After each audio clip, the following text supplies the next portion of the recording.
everybody to the 2015-2016 school year.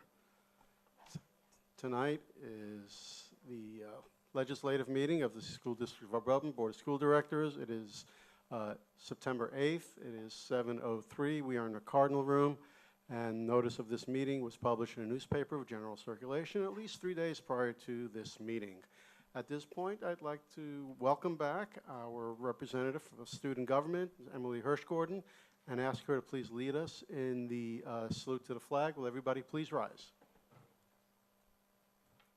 I pledge allegiance to the flag of the United States of America and to the republic for which it stands, one nation, under God, indivisible, with liberty and justice for all. Thank you.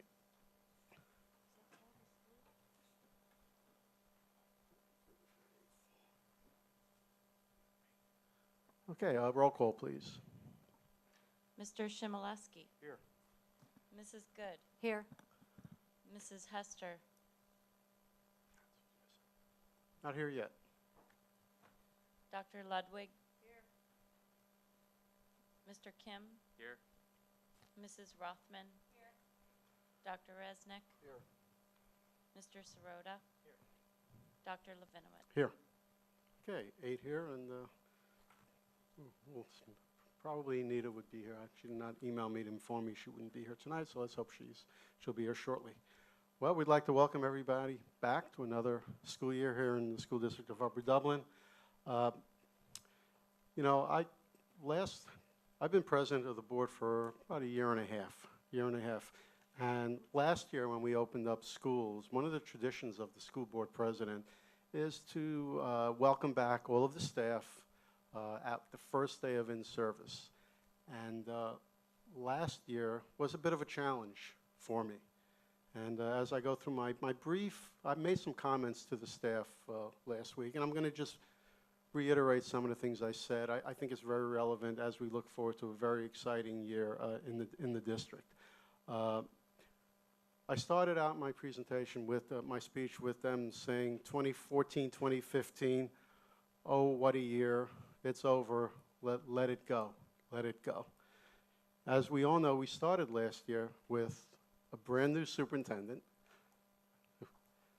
Transportation, we all remember the disaster, the fiasco that we had with transportation, and we had no contracts. We had no contracts with either the teachers or the support staff. Last year, when the teachers showed up for their very first day, they were all dressed in red.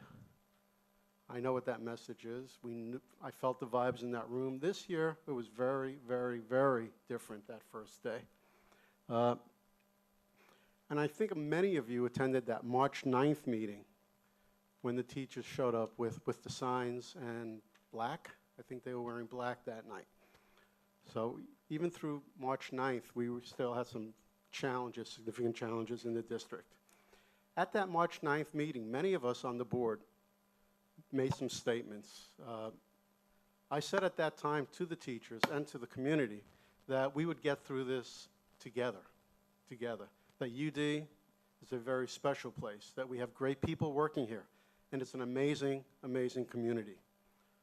Shortly after that meeting, on March 18th, we announced a settlement with the support staff. A week after that, March 25th, we announced that the Board of School Directors reached a settlement with the Upper Dublin Education Association. Fast forward, here we are tonight, 1 year later, no transportation fiascos, contracts that we work together to settle. We work together to settle those contracts, both sides agreeing to compromises. Moreover, both groups accepted a 1-year freeze, in order to help the district begin the process to regain its financial stability. This past year, the board established a debt service fund and a capital reserve fund, and we are making our first deposits to those accounts.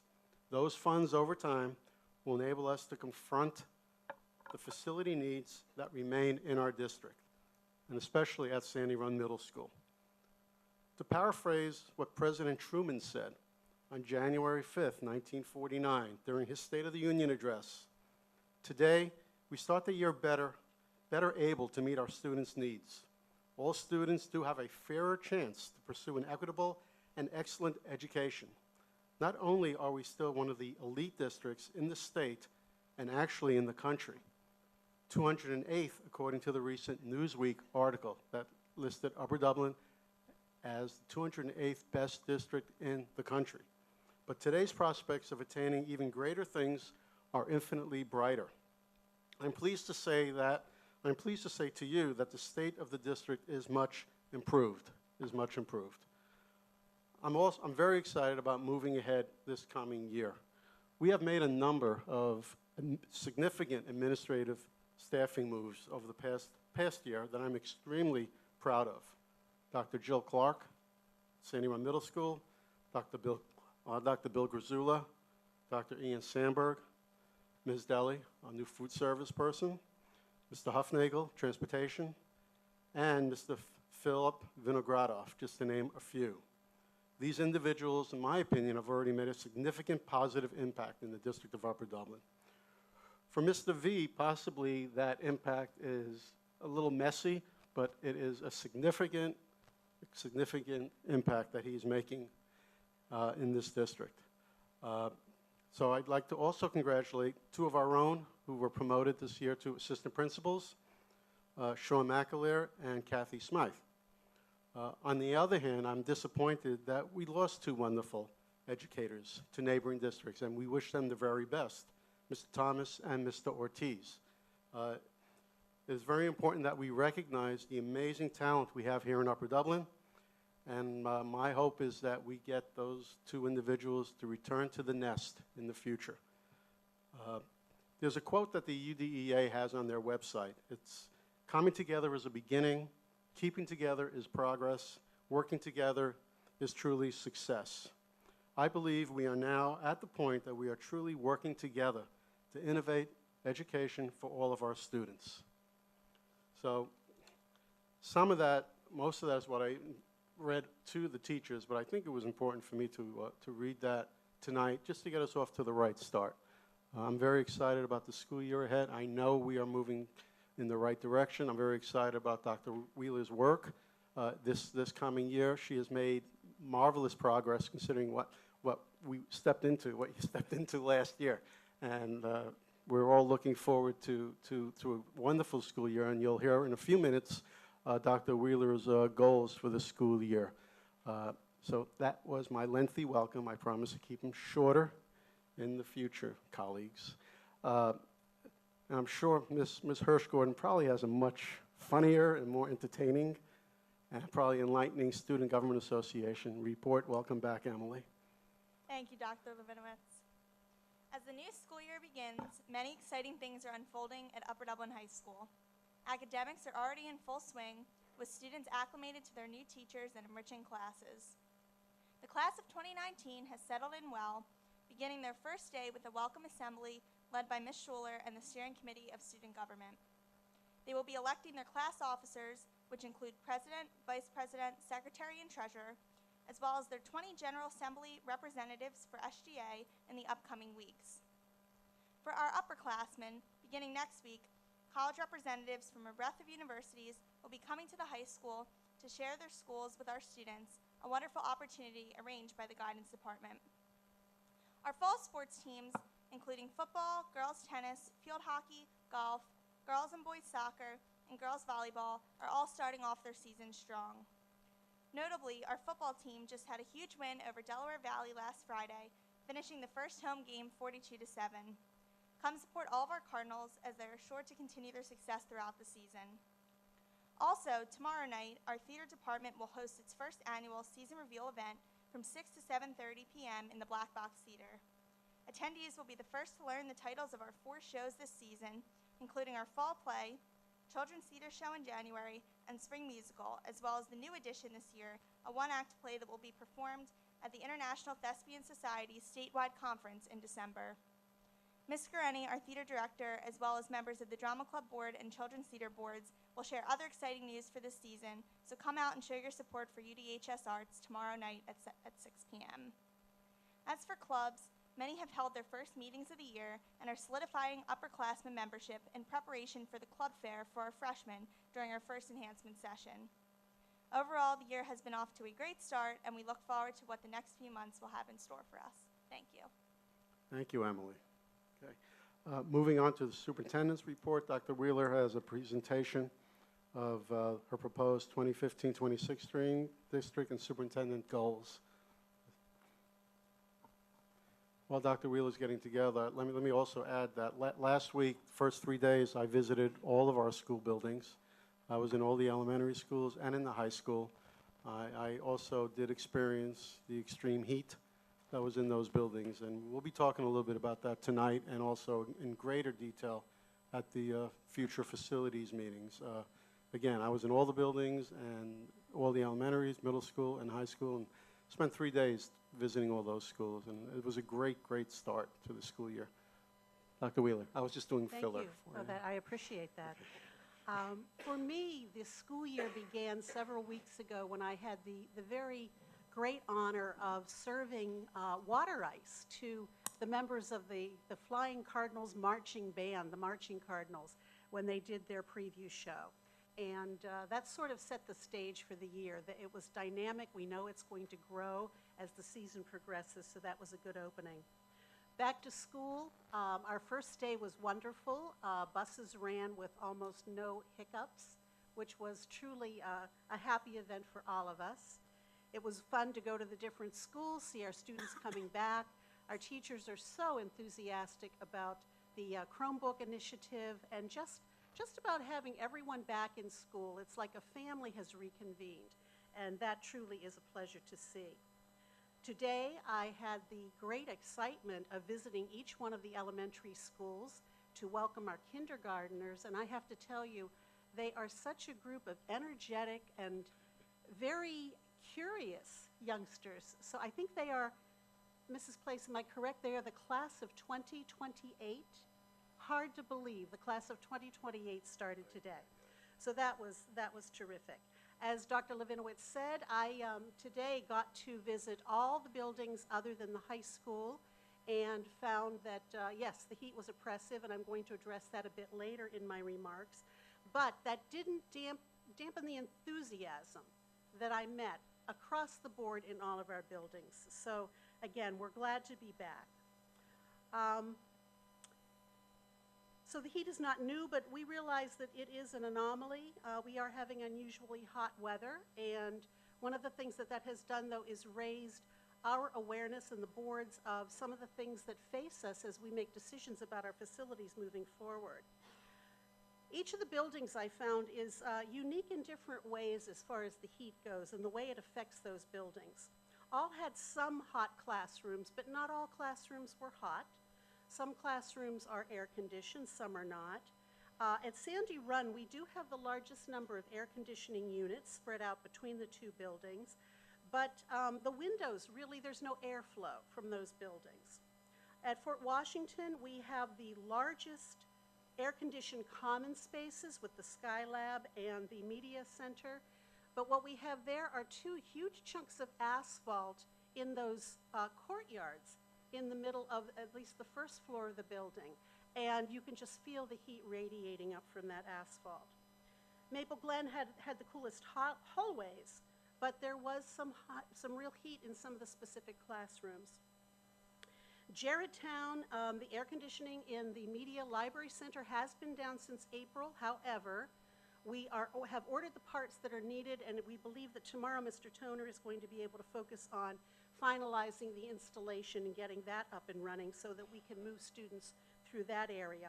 Although I did have the good fortune again today to spend 40 minutes in that library media center with a 5th grade class and watched as they worked with our media specialist, our librarian, to start working with their Chromebooks. They really are digital natives. It was amazing to watch them. Thomas Fitz, the warmest hallways, and again, Thomas Fitz is surrounded, the entire building is surrounded with asphalt, and you can just feel the heat coming up. So the common things, the classrooms near the asphalt tended to be the hottest. We need to increase our capacity in exhausting the buildings of the hot air that's there. It's important to push cool air in, but we also have to look at how we are venting those buildings. Many classrooms do have air conditioning, and in most cases those are tied to 504 or IEP services. So it is an interesting process as you walk through the buildings to see what's going on. We realize that this is problematic, and this is one of the things that our Board of Directors Facilities Committee, which is chaired by Mr. Shimleski, they will be looking at that as they prioritize things for us to do.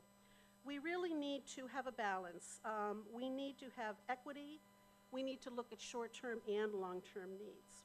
So with that, I think that's a good way to start my presentation of proposed 2015-16 goals. And the board has had an opportunity to review this document. I will go through it in a bit more detail, and then, of course, any questions, and I'm hoping that we can discuss it and get more input from the board. So with that, I start with our vision. All students can and will learn through equitable opportunities.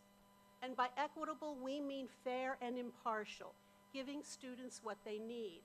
Students who need extra supports in academics to achieve at a basic level, and students who need supports to flourish and move further ahead.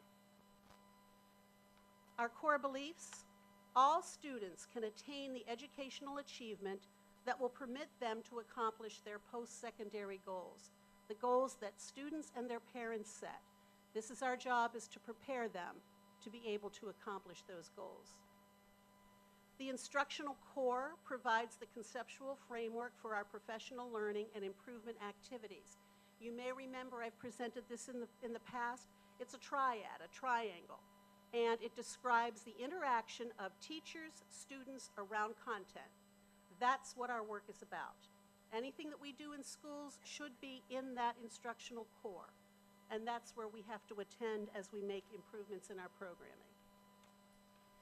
Collaborative inquiry, a backward designed curriculum, shared analysis of student work, and a framework for teaching based on empirical research will form the basis of improvement in both teaching and learning.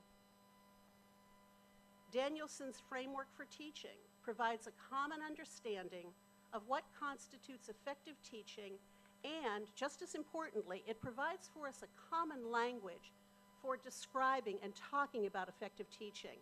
This is the framework that the state has used in developing the educator evaluation plan that we are working with. We agree this is the most effective way to measure educator efficiency. The district will provide educational services that support every student's achievement while maintaining fiscal accountability aligned with our student enrollment. So with those as our core beliefs, I've introduced to the board a new concept, a theory of action, which is a set of if-then statements. And we believe with those as our core beliefs, these are the actions that we need to take in order to achieve our ultimate goal. I presented these when I spoke about, we called it the state of the district a few months ago, which it was really an overview of what happened last year and how that's driving what we will do this year.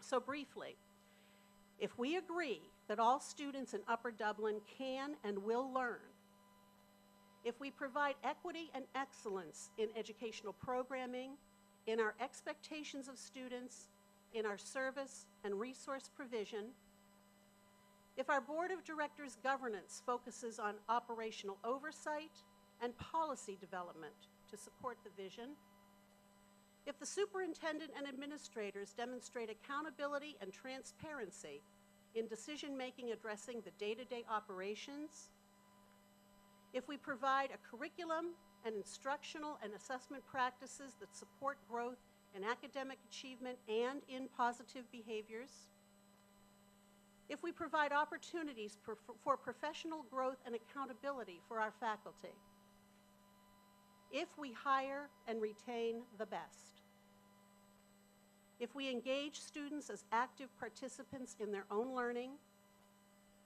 and if we partner with parents and community members, then all students will achieve successful post-secondary outcomes and graduate college and career ready. So that forms an outline of all of the things that we believe need to be in place in order to have our students ready for college and career. Some strategies that I brainstormed, and again, this is open for the board. This is all a draft document, so this will be the basis of discussion, I'm hoping, throughout the year and as we move forward. We need to develop and implement a curriculum that reaches all students through differentiated instruction and assessment. We need to review our current practices for recruitment and retention of faculty and staff with a focus on hiring the best. And we also need to increase minority representation in our faculty. We will continue to use the IPD Council. IPD Council is a rather unique framework where teacher representatives, teacher leaders from each of the buildings who are chosen by the bargaining unit and administrators, specifically Mrs. Morrison and myself, and then other administrators as appropriate given the topics in front of us. We meet on a monthly basis to review professional development, to review educational programming. We worked hard last year. This is a long-standing practice in the district, but we worked hard last year to really beef that up, to smooth out some of the rough edges, and to hone it into a system that we believe is much more productive for everyone. So if we continue to use IPD Council as a vehicle for planning professional learning activities, which again are based on the instructional core, that interaction of students, teacher, and content, we promote opportunities for parental and community involvement in and support of our schools. Those are the things that we have to do tied to our budget, which will provide a comprehensive educational programming and necessary facilities maintenance and improvements. So there's a great deal that has to go into our budgeting discussions. So with that, I would like to go through what I am presenting as 4 overarching goals for the board. You will see a direct through line from the goals from last year to the goals for this year. So the first goal addresses excellence and equity for all. The goal is to increase achievement for all students and subgroups as measured by standardized test results, internal benchmarks, and course summative assessments. And I want to note that we have no baseline now for growth longitudinally because the tests at the PSSA changed last year, as you all know. So in essence, we are no longer able to use the former baseline data. We're starting fresh. But also interestingly, just today, the PDE announced that they are going to be suspending the SPP for the coming year because, again, they have no way of doing a measurement. So these truly are very interesting times in which we live. They're telling us it's suspended. That if you're familiar, that was the report card that districts were given. So that's been, they're saying suspended for a year. We will wait and see.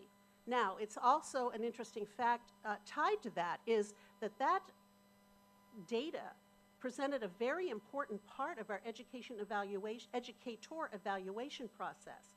We're now going to have to wait for a guidance document from PDE on how do we continue to rate all of our teachers, administrators, et cetera, based on not having that. So again, interesting times.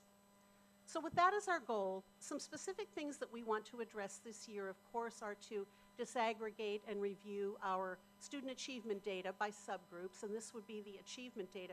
We do have some information from last spring's administration. We just don't have the longitudinal ability to calculate longitudinal data as we did.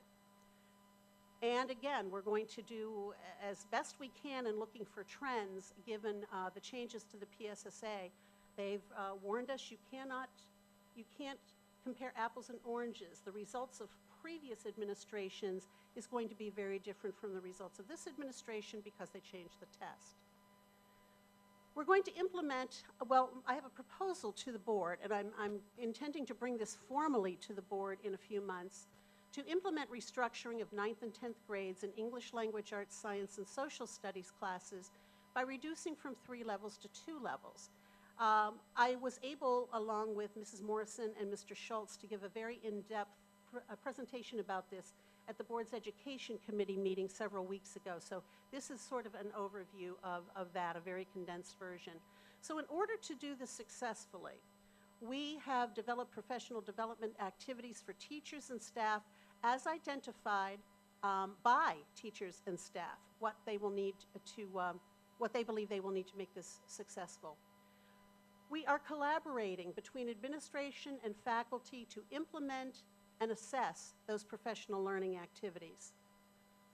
We are identifying and providing resources needed to support academic and behavioral needs. And again, this is not just to support the growth of students from level 3 to level 2. It is also to support students who are currently in level 2 who are looking forward to moving up. And part of that is going to be to conduct a study of our district gifted education program, and I'm anticipating that that will start within the next month or so, all preparing us for the proposal to restructure.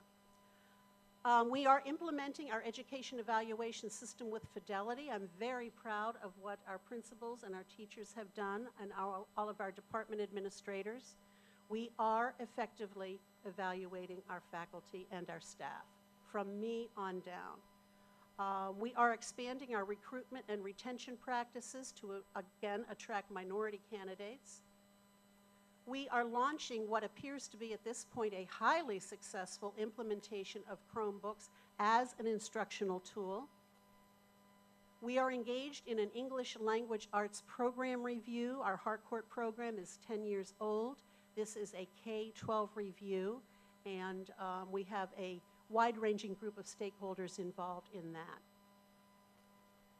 And along with the board and other administrators, it is my intent to engage in even more advocacy with our local and state legislators regarding standardized testing. I understand the construct of standardized testing and the concept, but we have developed a curriculum aligned to the Pennsylvania core, and I believe if we are teaching that with fidelity, we should be able to count our in-house administration of assessments to determine whether or not our students are making academic achievement or not. So that will be something that we will engage in this year. Finances. We're going to align expenditures with revenues as evidenced by completion of the 2015-16 fiscal year within our adopted budget of $90,925,485, with no less than $2,168,174 as the ending fund balance.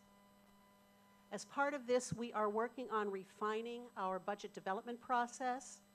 Because of the presidential election, we will have to have the board adopt a budget about 4 weeks earlier than is the norm. So this is speeding up our budget development process, and Ms. Bray and I will be meeting with all of our budget writers by the end of October. We're bringing everyone in on the process, which grants a great deal more responsibility as well as having voice in the process. We're going to do a program-by-program review for efficiencies and continue to identify opportunities to share resources.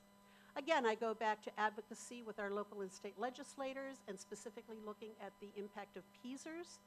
Right now, we don't have a state budget, so there is a lot to talk to with our area legislators. We're aligning our facilities committee to establish action steps and timelines for funding our building improvement projects at Sandy Run. We're identifying annual target amounts for our fund balance that meets the expectation of the board of directors through long-range planning. There was some criticism last year in some quarters of the fact that the board did start to put some money away, but we know we have some very significant facilities issues facing us, and we have to have some money in the bank in order to do that. And identifying strategies for increasing our fund balance in future years. Facilities. We need to prioritize our required preventative maintenance improvements and renovations for our school buildings as evidenced by development and implementation of timelines for identified projects. We have, because of financial issues over the last several years, put off some of our preventative maintenance, and we need to get a program well established. We're going to review the capital improvement study report. You may recall that was presented to the board about a year ago. We're going to go back in committee and really dig into that, developing priorities and timelines. They gave us an extensive list of things that they believe need to be done. We need to go in and determine how we're going to prioritize and develop timelines for achieving those. Sandy Run Middle School, of course, to no one's surprise, we have a huge project ahead of us. We have a great deal of decision-making as a community in facing this project. To that end, we are revitalizing the grade alignment task force to inform our planning. Actually, tomorrow I have a meeting scheduled with a couple of the folks who were integral to that to review where we were, where we left off, and to talk about where we need to go. I also want to establish a work group to draft educational specifications if we are going to move forward with designing some improvements for Sandy Run. And that will follow at a date to be determined. Our security entrance at Thomas Fitz, the completion of that is very important to all of us because of the structural work, the architectural and engineering work that's going into that, that has been a bit delayed. Boiler replacement at Thomas Fitz and Fort Washington. This will play a role in the conversation with the facilities committee. There is nothing very pretty or impressive about boilers, but they are a necessity, and the boilers in these buildings are very, very old and will be very expensive to replace. So again, we have to make decisions about what we are going to prioritize. Expanding our air conditioning availability at our elementaries and middle schools. We need to conduct a needs assessment because, again, as was demonstrated to me today in my walkthroughs, every building has some different needs. We need to make cost-effective and we need to make timely improvements. Some things can be done in the short run, some things can be done in the long run, and some things we have to determine if we're going to do at all, does it make sense? So the needs assessment will be very important. And finally, communication. We need to enhance and expand our district communication to the community as evidenced through materials published through both traditional and social media. We need to update the district website to provide timely information with an interactive format. That work has begun actually behind the scenes, and we hope to roll that out within the next several months. I am dedicating my website messages to disseminate information following our Board of Directors legislative sessions and committee sessions. We need to utilize the district Facebook and Twitter accounts in a very timely manner to deliver district information, and Ms. Evans has been working on that, so we're getting up to speed there. We need to utilize our faculty and student capacity to expand use of studio production here at the high school. And to that end, we have that wonderful facility, and we have actually reassigned one of our existing staff members to play a greater role in having that happen and more formalizing the use of that facility to publicize district information. We are consulting with our PR consultant, developing a communications plan. The board has determined that they will again produce an annual report, something that hasn't happened for a while. We are anticipating 3 newsletters a year that will be mailed out, and we are in the process of producing a brochure for realtors so that they can showcase Upper Dublin and what we really do here. And finally, I've been working with the heads of the PTO, PTAs, and we are going to be meeting beginning on September 30th, and I'm hoping that this will be a 3-time-a-year event. For lack of a better term, a summit, but bringing everyone together so that we have an opportunity to share questions, concerns, and we can push out from the district level information to make sure that everyone has it accurately and in a timely manner. So with that, that is my suggestion of proposed goals for the coming year, and I eagerly await the board's discussion about this. Thank you. Thank you, Dr. Wheeler. Comments or questions from the board?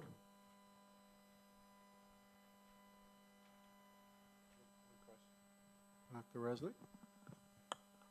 Dr. Wheeler, you referred to something called a backward design curriculum. Can you explain what that is? Yes, that's a great question. In a nutshell, that is where we take a look at where we want students to be when we are done with our instruction. And using that mapping backward, as we call it, we then design the assessments that we will use so that we're sure that we're measuring what we intend to measure. Based on that, we go back and start looking at the standards in the content area, content and skills that we need to teach in order to get students to that. So it's not a matter of teachers designing units and then moving forward. It's a matter of designing with the end in mind is the language that's usually used. Okay, any other questions? Dr. Ludwig? Or- You're on. Is it on? Yep. I went through this before, and I have a number of comments. Some of them are more wording or, like detailed, which I don't think warrant discussion, public discussion, but I'll provide them later. Sure, that would be fine, Um, and then we can get back to the board. But I do have a couple of things that I would bring up now.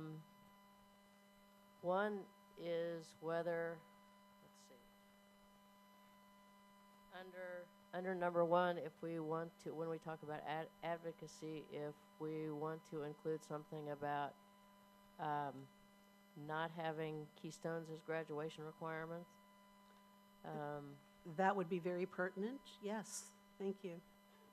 Also within that area, in the bullet about implementing educator evaluation system with fidelity. Yep.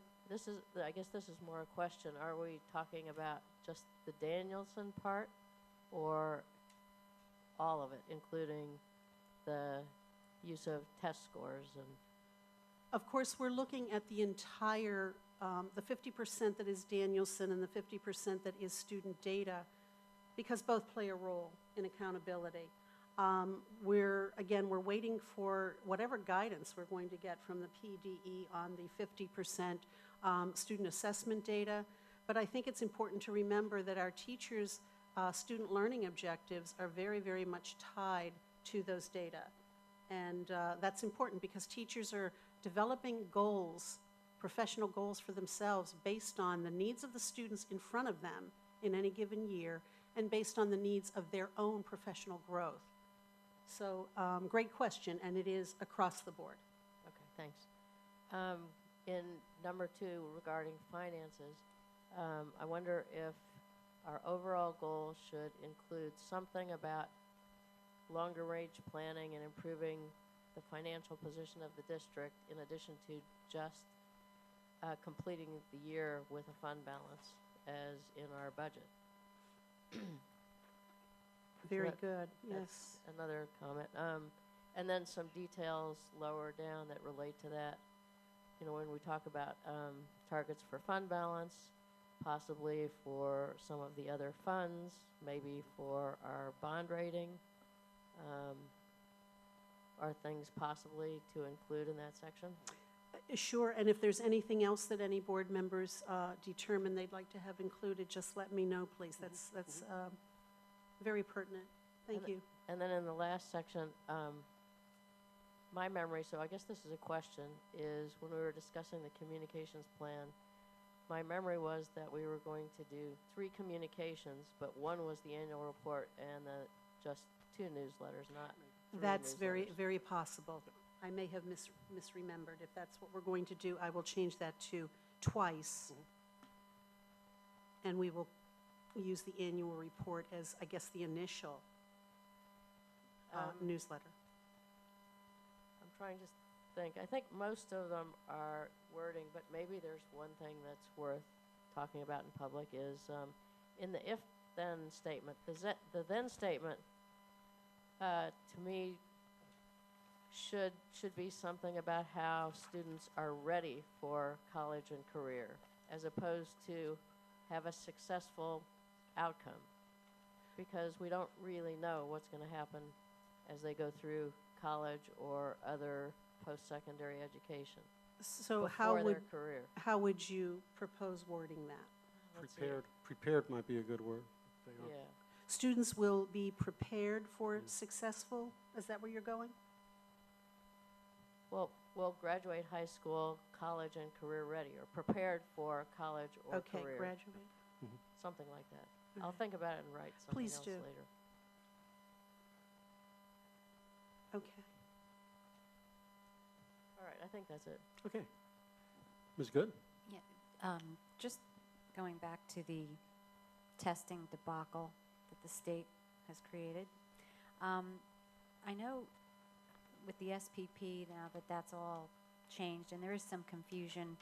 I'm assuming then that is the state not trying to, or are they going to start all over again with trying to gauge our adequate yearly progress based on all this change? In other words, a lot of times those two types of Yes, the base. measurements The base are year. The base year. right. So it's starting all over again. So everything that happened in the past is gone. All the adequate yearly progress we had previously is gone. Yeah, and yes, and it's interesting because there is still, until No Child Left Behind is reauthorized, there still is a federal requirements on the states to demonstrate adequate yearly progress. Right, I know, and that's So what I was that getting has at. not changed at this point. Right, so, Although I believe the legislature is getting closer to a reauthorization of the, it's the reauthorization of the Elementary and Secondary Education Act of 1965, really, that's rolled out over the years. So we still, Pennsylvania still functions under the AYP requirements. So it's going to be interesting to see where we go from this. oh, yeah, okay, all right, well, thank you. Just wanted You're welcome. Okay. Mr. Sirota? Following up on Joan's comments about longer-term specifics on finance, my recollection was that we acknowledge that we're doing this a little out of order. These are intended to be one-year goals for 15, 16, and sometime soonish, hopefully, we will develop some longer-term goals, and I wonder whether one of the short-term goals should be to develop those longer-term goals. And Good point. Where would we put that? and that's where some of those specifics about finance and the longer term view really applies to all four of these things, not just finance. It's perhaps most visible in finance, but I think it applies to all of them. It does, and I'm thinking that the committees might be the forum in which to address each of the areas. So perhaps we should fold that into each of the four areas. Long-range planning. Yeah, under facilities, it does say long range. So probably facilities needs short and long range. Short and long range. Good point. This is why we're having this conversation. Okay, so we need to incorporate long-range planning into each of the four areas. All right. Anything else, Mr. Sirota? That's it, thank you. Okay. Hey, just last month we spoke about the PSSAs, and I made some statements about the PSSAs, and I want to remind the community that I did indicate at that time, last month, it's on film, that I predicted that the state was going to put a freeze on the SPP. So I've been right one time in my life. As I'm going to read this, I get a phone call. Anyway, let me just to clarify what's going on with the SPPs. We received notice from the state today. The governor announces one-year pause. It's a one-year pause in the use of the SPP scores. Today, Governor Tom Wolf and Education Secretary Pedro Rivera announced that the U.S. Department of Education has approved Pennsylvania's Elementary and Secondary Education Act waiver.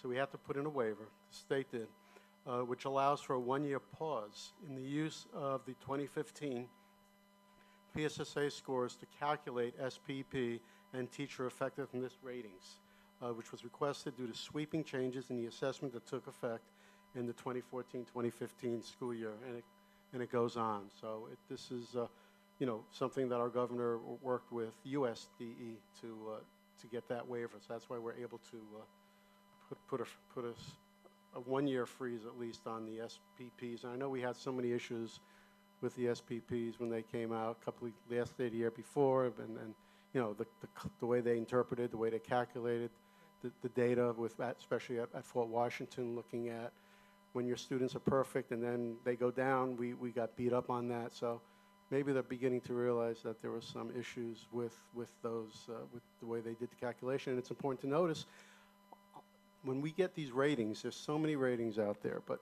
we do really well in the ratings that don't look at that type of data. They look at raw scores. If you look at niche.com or if you look at the newsweek.com, they're not looking at that kind of information. They're looking at our scores and how we do in our graduation rates and the colleges that our students attend. And we do really well on that data. It's when they compared, well, we didn't get 100% of our students achieving, proficient or advanced. We paid the price on that. So it'll be interesting to see in another year from now when they use last year's data as the benchmark, if that's the case, how we do. And there will be some presentations in the next few months on our PSSA scores. One comment and then one question. Going back to this concept of advocacy, I do want to share that Mrs. Morrison, Dr. Gritsula, and I spent a great deal of time with local legislators in person and through some telephone conversations to talk about that very negative impact and the negative connotations that happened when Dr. Levinowitz mentioned Fort Washington scores. When your baseline is 100%, how do you demonstrate growth? You cannot. And we provided a lot of detail and had some, again, lengthy conversations.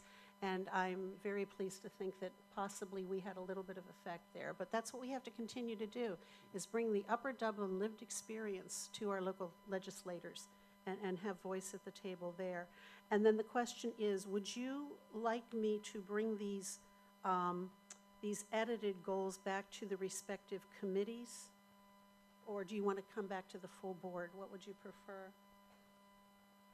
Committee chairs, do you want to work on them? Joan? Mark? Mark, you have a comment? Do we have They're do we have a somewhat timeline that interrelated. sorry.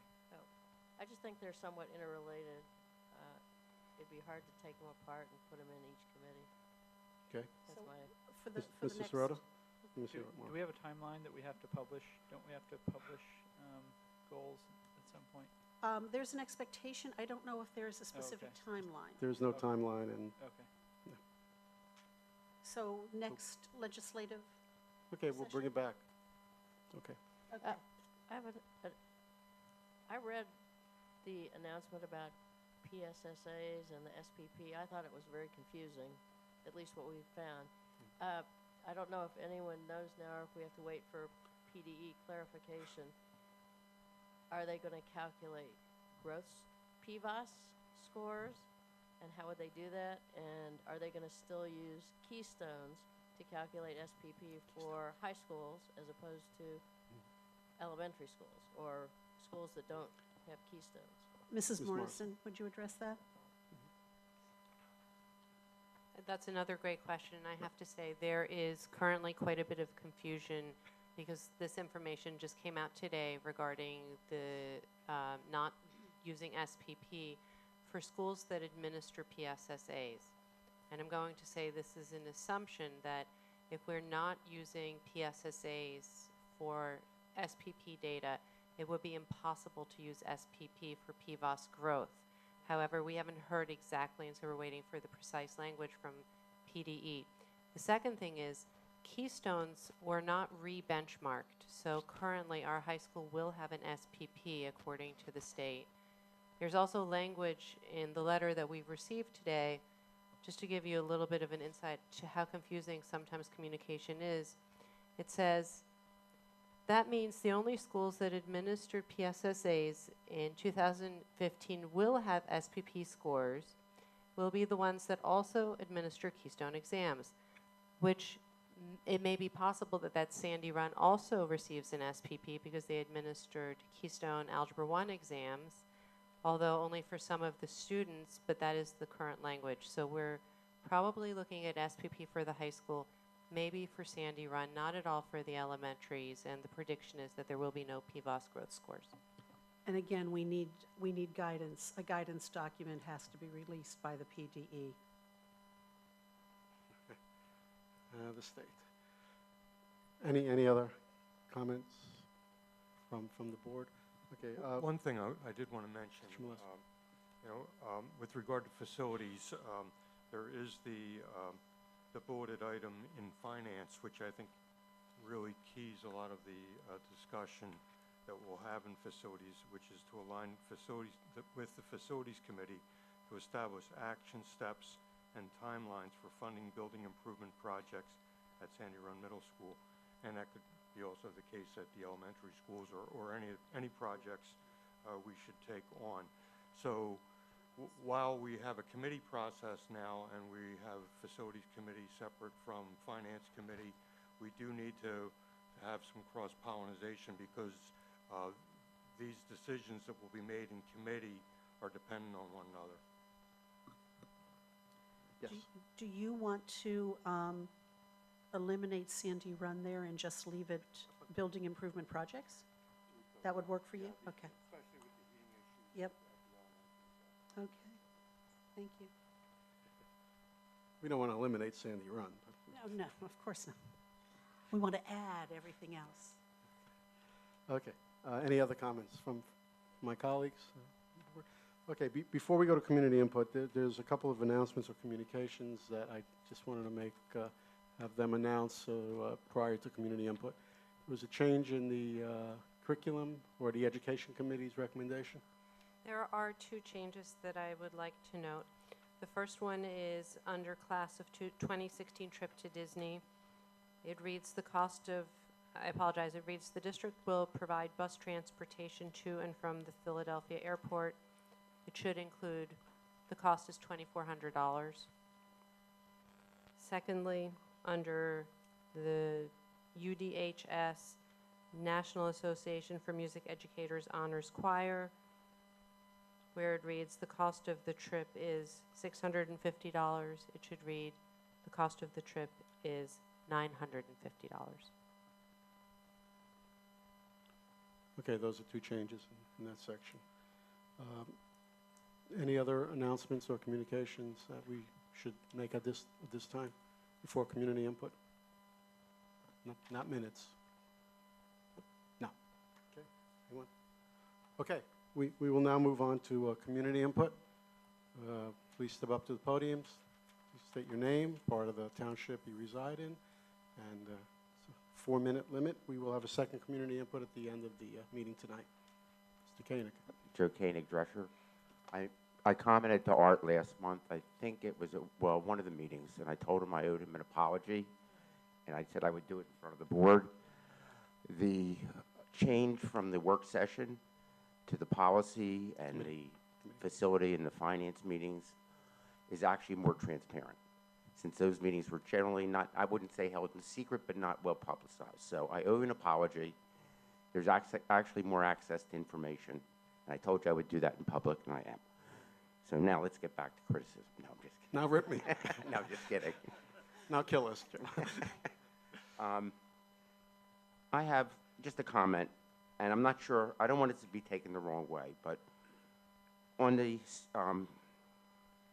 strategies to implement theory, we should be recruiting and retaining faculty and staff, focusing on hiring the best, regardless of who they are. They can all be American Indians as far as I'm concerned, as long as they're the best. The rest of that, I feel, is unnecessary. We don't need to prove to anybody that we're diverse. Okay. Secondarily, I'm still having a difficult time. I'm not sure how to explain it with these committees of that Mrs. Morrison's put together for this excellence and equity. I just think that it's counterproductive to inclusion, and it actually creates more segregation of students based on cause, not necessarily on needs. Thank you.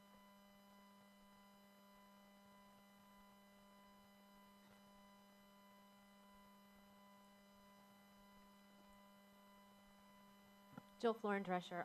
First of all, I want to compliment Mr. Vinograd for doing an excellent job at the introduction to the Chromebooks. I think all in all, we all expected a little hiccuping, but I think everybody is pretty pleased. I think the students are happy. I think the teachers are doing well, so congratulations on that. There's a couple questions. Actually, one just came in, and I thought since I'm here, I'll ask it for them.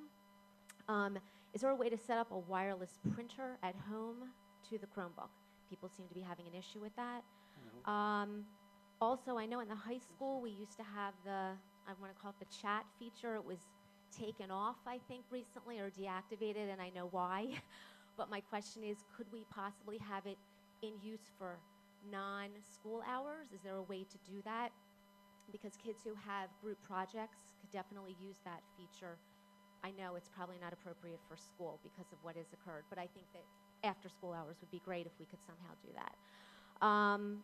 Also, I was wondering if, since a lot of kids have issues when they're not in school and they're doing homework, is there a way we could have some sort of communication of a helpline or something that students know that if they're having an issue, they're not going to be stressed out because they can't complete their assignment, that they could somehow reach somebody or something that could take care of the problem before they get back to school the next day? Because I know from my daughter, she's a good student. She cares, and she will be stressed out the entire night if she can't get her assignment done.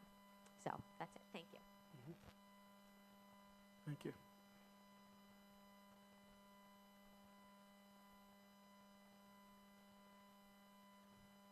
Hi, I'm Patty Moore, and I live in Maple Glen.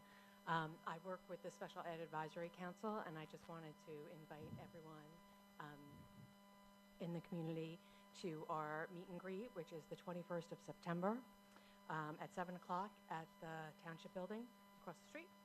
And there's flyers over here that has our schedules and a flyer for this, and I hope everyone can make it. And we appreciate the collaboration that we enjoy with the district.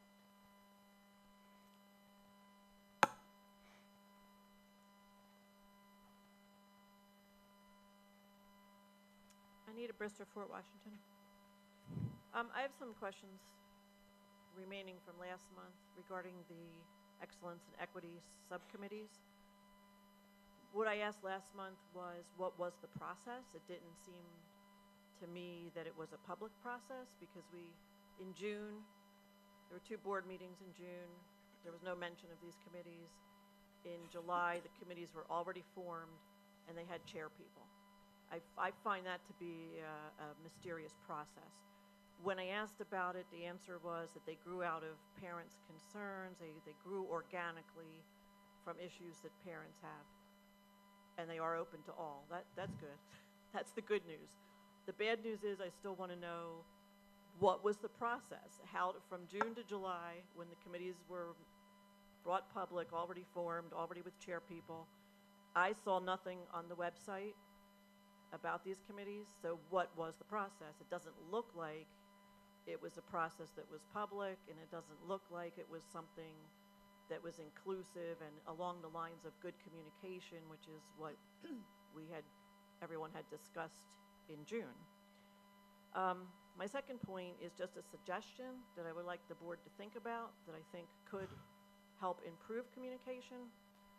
I think, as many of you know, I was very dismayed when last April presentation was made by Mr. Schultz and Eva Morrison regarding the detracking, because the detracking at the high school, because of the fact that it was presented as this is a done deal, we've met, we've had meetings, and we won't be implementing it this year, but we will be implementing it the next year, 2016. It was definitely presented that way, and if you don't think it was, you could review the tapes.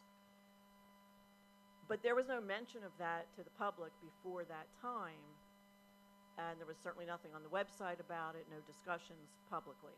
So going forward, if you're serious about improving communication, which I hope you are, because based on that survey, we have a lot of improving to do, I think all future committees should certainly have minutes. When I was on the previous iteration of the grade alignment task force, I kind of insisted on minutes, and that meant that I had to do them, and so did Meg Place, a few other volunteers. But I'd like to see the board, you don't have to discuss it tonight if you don't want to, I'd like you to think about whether it's the grade alignment task force going forward, whether it's the capital improvement study, whether it's the multitude of diversity committees, whether it's any kind of committee, there should be minutes for several reasons. One is because not all board members are on these committees. There might be 2 representatives. Wouldn't you be curious to read the minutes, see an agenda and minutes? Number two, they could be published, so the public is aware of what's being discussed at these committees. And then if they have concerns, they're more than welcome to, they can come to the meeting. Usually our policy in the past has been you can come to the meeting and just observe, but certainly if you observe and you're concerned, or you read the minutes and you're concerned, you're welcome to come to a legislative meeting or facilities meeting or whatever the case may be.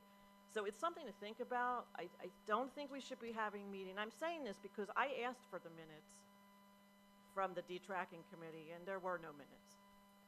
So that to me is not the best communication. Thanks.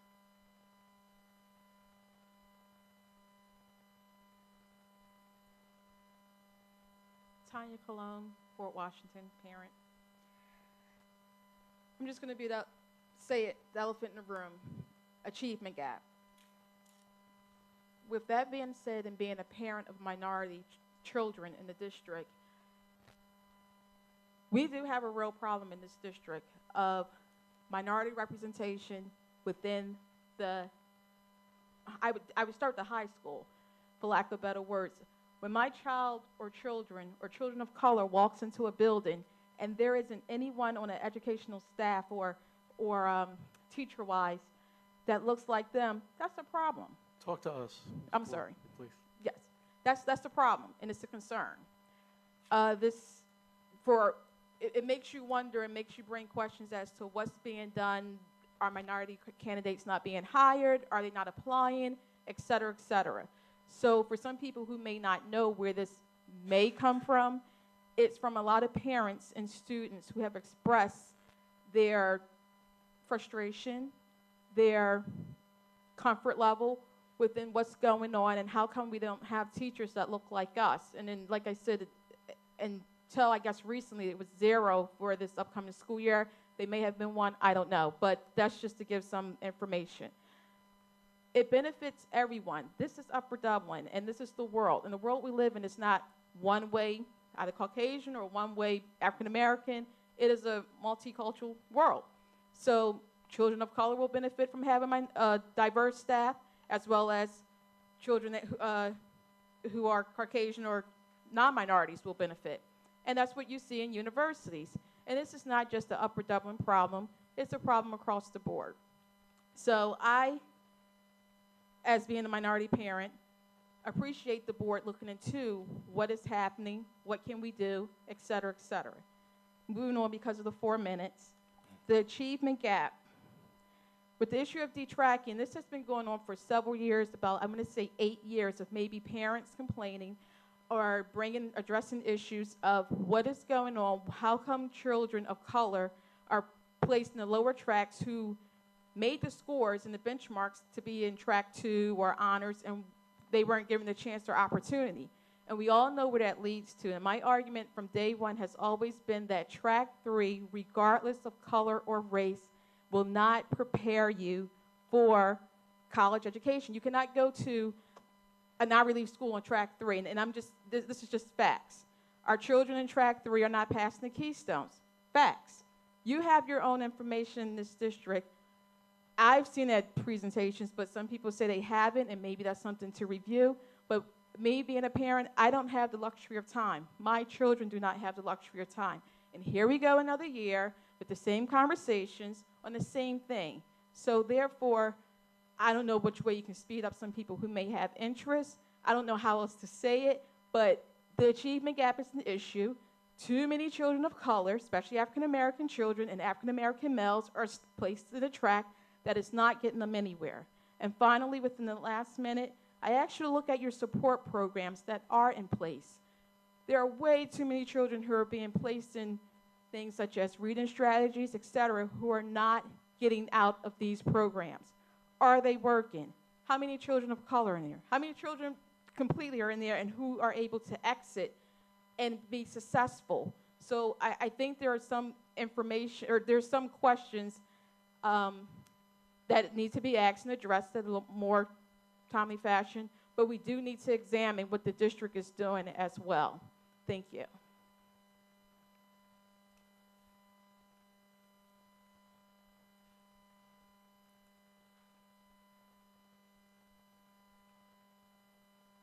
Jen Kuznets, Fort Washington. Just a couple questions about that PSSA stuff. With the district, since the state doesn't seem to really know what to do with the data, and PSSAs can be pretty stressful for a lot of kids and a lot of kids with anxiety, and, you know, lucky this was our first year doing it this past year, and, you know, wasn't a problem for us, but I've just seen and heard a lot of stories. Would the district ever consider just opting out until the state gets their act together and figures out what the path or what their solution is? There's many other ways to evaluate the teachers. The kids take the CDTs, and I just felt like my third grader last year was constantly being tested. And not to mention, you know, with union contracts and whatnot, even if they get a bad review, what does that really mean? I don't even see how we could get rid of a teacher anyway. So that's one thing. As far as the heat in some of the buildings, you know, a good fix might be that 3M, especially at Fort, because they've got the roof right on top of them in that upper level, and the courtyards are really hot.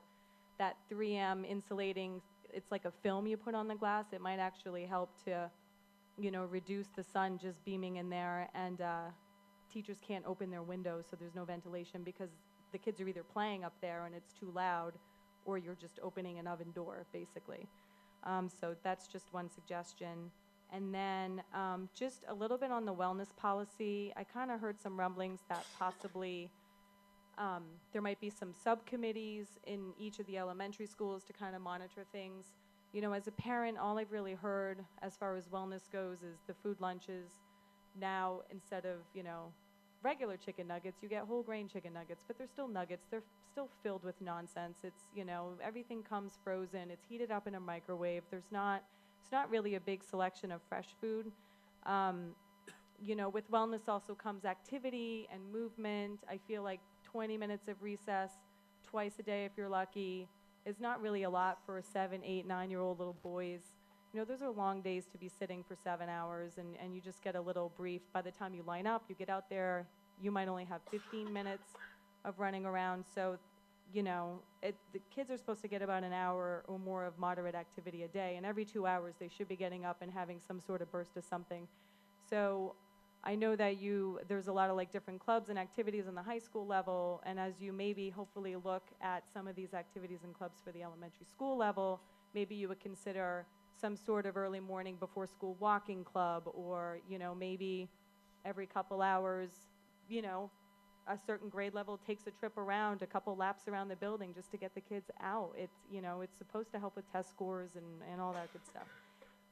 So those are my suggestions. Thank you. Thank you, Jen.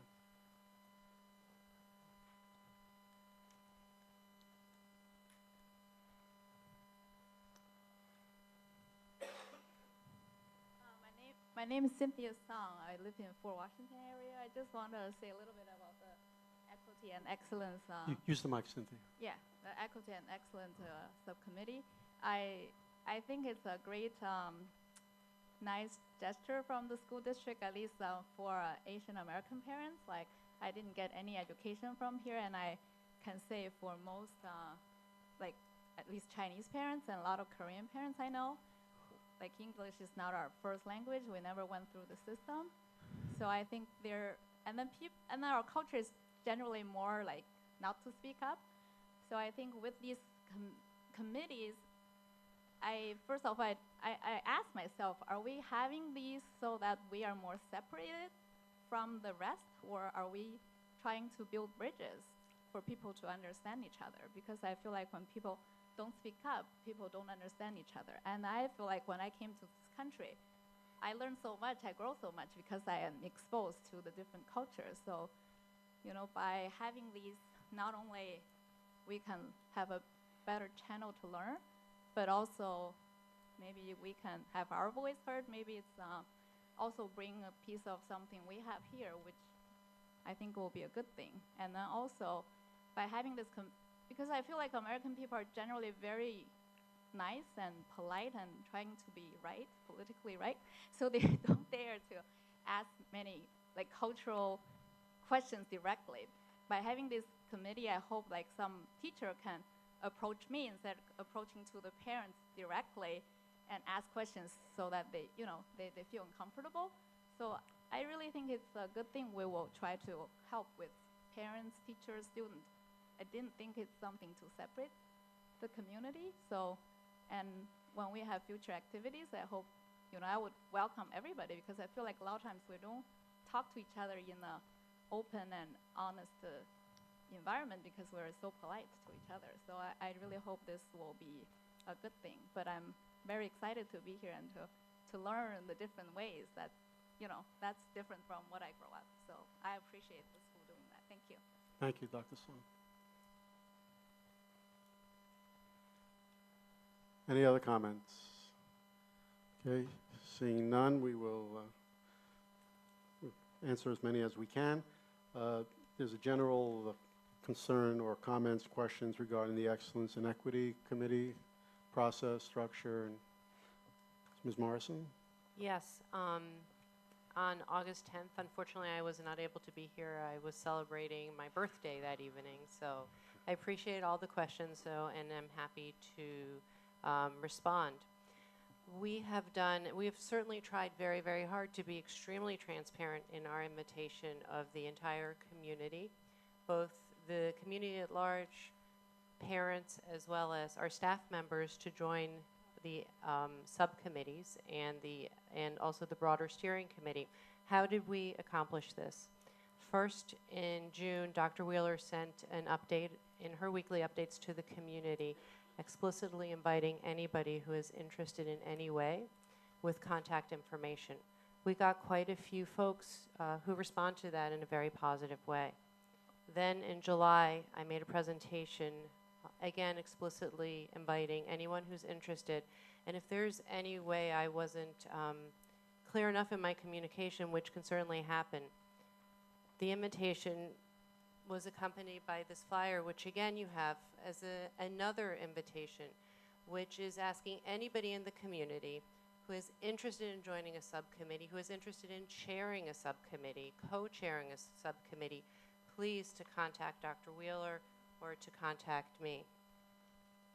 Additionally, we shared the presentation for staff, again inviting staff to participate. So far in emails that I have gotten or Dr. Wheeler have gotten, it has only been positive. We have not received any direct email from parents or the community. Instead, I think people are excited for the opportunity. But again, why is it that we are seeking to have an Excellence and Equity Steering Committee, and why do we need subcommittees? And I did put a belief statement, in the same vein as Dr. Wheeler had before, that we believe that communities, parents, teachers, community-based organizations have a unique and important solution to improve outcomes for our students in the educational system, and that our work can only be successful if we're able to truly partner with the community, to engage the community with respect and authentically listen, and that will give the opportunity for all students to achieve. And I think Dr. Song did a great job talking about different needs for different kinds of students. So if you're a parent who's come here from a different country, particularly China and Korea, we know we have a lot of Chinese and Korean students, and you didn't go to school here, wouldn't it be great if that committee worked on a multilingual guide to American schools? So that for those parents, they would understand exactly what's expected in American school and what that looks like, because they didn't have that opportunity. I could go on and cite other examples. For example, we have a faith-based committee. Principal Hultquist will be chairing that if anybody is interested in co-chairing or joining that committee. What would that committee do? Well, we have a lot of faith-based organizations in this community. Wouldn't it be nice if we can get together even just once a year to think about ways we can mutually support our students so that we're not in isolation? Instead, we're breaking down the barriers of isolation. And I can continue in other scenarios. At the July meeting, it was also brought up that perhaps other committees are needed, and I couldn't agree more. I believe a gifted committee was mentioned. I'd be happy if anybody would like to come forward to form and or chair a gifted committee to help facilitate the work that's happening for our gifted students. I think that would be fabulous as well. And then I would say that, and I think I did try and make this point in July, that in our global world, it's so important to be culturally competent. And I heard an earlier reference to niche.com. Niche.com really is becoming the go-to, what's a school district doing? If you go to niche.com, and that's from across the country, and just as a personal anecdote, my sister, who has a small child, is moving from Portland, Oregon to New York, and the first thing she did was go on niche.com to figure out what the great school districts are in New York State in the area she'd like to move in. Well, if you go on niche.com, first of all, the fabulous news for Upper Dublin is we rank number 9 in the state of Pennsylvania. So I think, again, that shows all of the great work we're doing. Well, how does niche.com, what kind of categories do they have when they're evaluating? Well, they evaluate on these categories: academics, administration and policies, educational outcomes, extracurricular, food, health and safety, resources and facilities, sports and fitness, student culture and diversity, and teachers. Well, the great news is in every single category but one, we get either an A+ rating. For example, in academics, we get an A+ rating. And in all categories, we get an A or A+ except for one. When you look at student culture and diversity, Upper Dublin gets a B. So that B, to me, is a blight on our record. If you look at the school districts who are in the top 8, I believe that they don't have Bs when we're looking at student culture and diversity because it matters. It matters in today's world. And I believe that these subcommittees will help us get after that and to improve that rating from a B to an A where it should be. And then I would say it's not a silo because at the end of the day, after subcommittees meet, we are getting together as an entire equity and excellence steering committee to get everybody, representatives from all of the subcommittees together to figure out how we can better support achievement for all students. Okay, thank you, Ms. Morrison. Anybody on the board add on that question? Okay, moving on to Jill Florin has some excellent questions. Mr. V, first she wanted to congratulate you on a job very well done with your cyber cafe and your trainings. She asked about wireless printers, a chat feature, helpline when students are home for immediate issues. So first I have to deflect any appreciation of the work to everybody else, right? So this happened because of the involvement of all the faculty working together, a lot of students working together, administration working. It was a complete team effort by the district. It was awesome. So your questions, the first about chat. So we have chat disabled for our middle school and elementary kids. It was temporarily enabled because we were rolling out a teacher dashboard tool which gives oversight to the teachers during the school day. They can see everything the kids are doing. It runs in the background on that chat API, and so you have to turn it on and then you have to turn it off, and it takes 24 hours to propagate. So, but we wanted it on for the high school kids because it's an incredibly powerful tool. Like, this is how I function. Today I had a question. I reached out to another tech director. You don't email somebody today. They'll never get to their email. But I get them right in a Google Hangout, and it's video, and we're talking to each other, and we work it through very quickly. So I wanted that on for our high school students. It'll be fantastic. There are whole school districts that recover snow days because they're able to leverage those kinds of virtualization tools. And it takes a while to get there. But the kids, in the novelty of it, really discovered, well, this is great. I can silence my computer, and I can have my friend there in this chat. I can see them. It's like my little stuffed animal with me in class, right? And so we're waving to each other. And I'm thinking to myself, you know, you're already in geometry. Do you want to double time in English? Like, how exciting is this? But I completely wanted to respond to any faculty requests to, you know, hey, this is a bit of a distraction. So we turned it off. I'd like to roll it back on in a responsible way, but not put teachers in a place where they have to police. So that's great. We can have it off for a little while. We revisit it as a high school community. Unfortunately, I can't set a clock for it, but I can set a clock for me. It's a click. So 7 o'clock in the morning, off. 3:30 in the afternoon, on. Just for the high school students, exactly so they can do this piece. So they don't have to pull out their phone to talk to each other while they're collaborating, and they can reach out to each other and work together. And so I'm meeting with the high school team. We'll resolve that this week. What are the next steps, right? It's about giving those teachers the tools that they need. It's a shift for our culture, right? So we will gradually roll these tools out. Home printing. So I have, that question has come to me a lot, and it's kind of an irony, right? Because why is a teacher asking you to print when you all have these devices? But again, that's a shift in practice, and there's a time when it's important to have paper as well, right? And you're doing that tactile piece. So I've put those directions on the one-to-one website, but you had a suggestion at the beginning to have maybe a quick links on our website of like the top 10 requested, you know, FAQs and how to solve those. So I can put those on. My neighbor's son in 5th grade figured out home printing in about 11 minutes by himself. So, you can do it on any type of printer. I'll put up those directions. The last one, a help desk, right? So an after-hours help desk. So I think the first thing to understand and communicate, and we can put that on the quick links drop-down, is just a very simple protocol.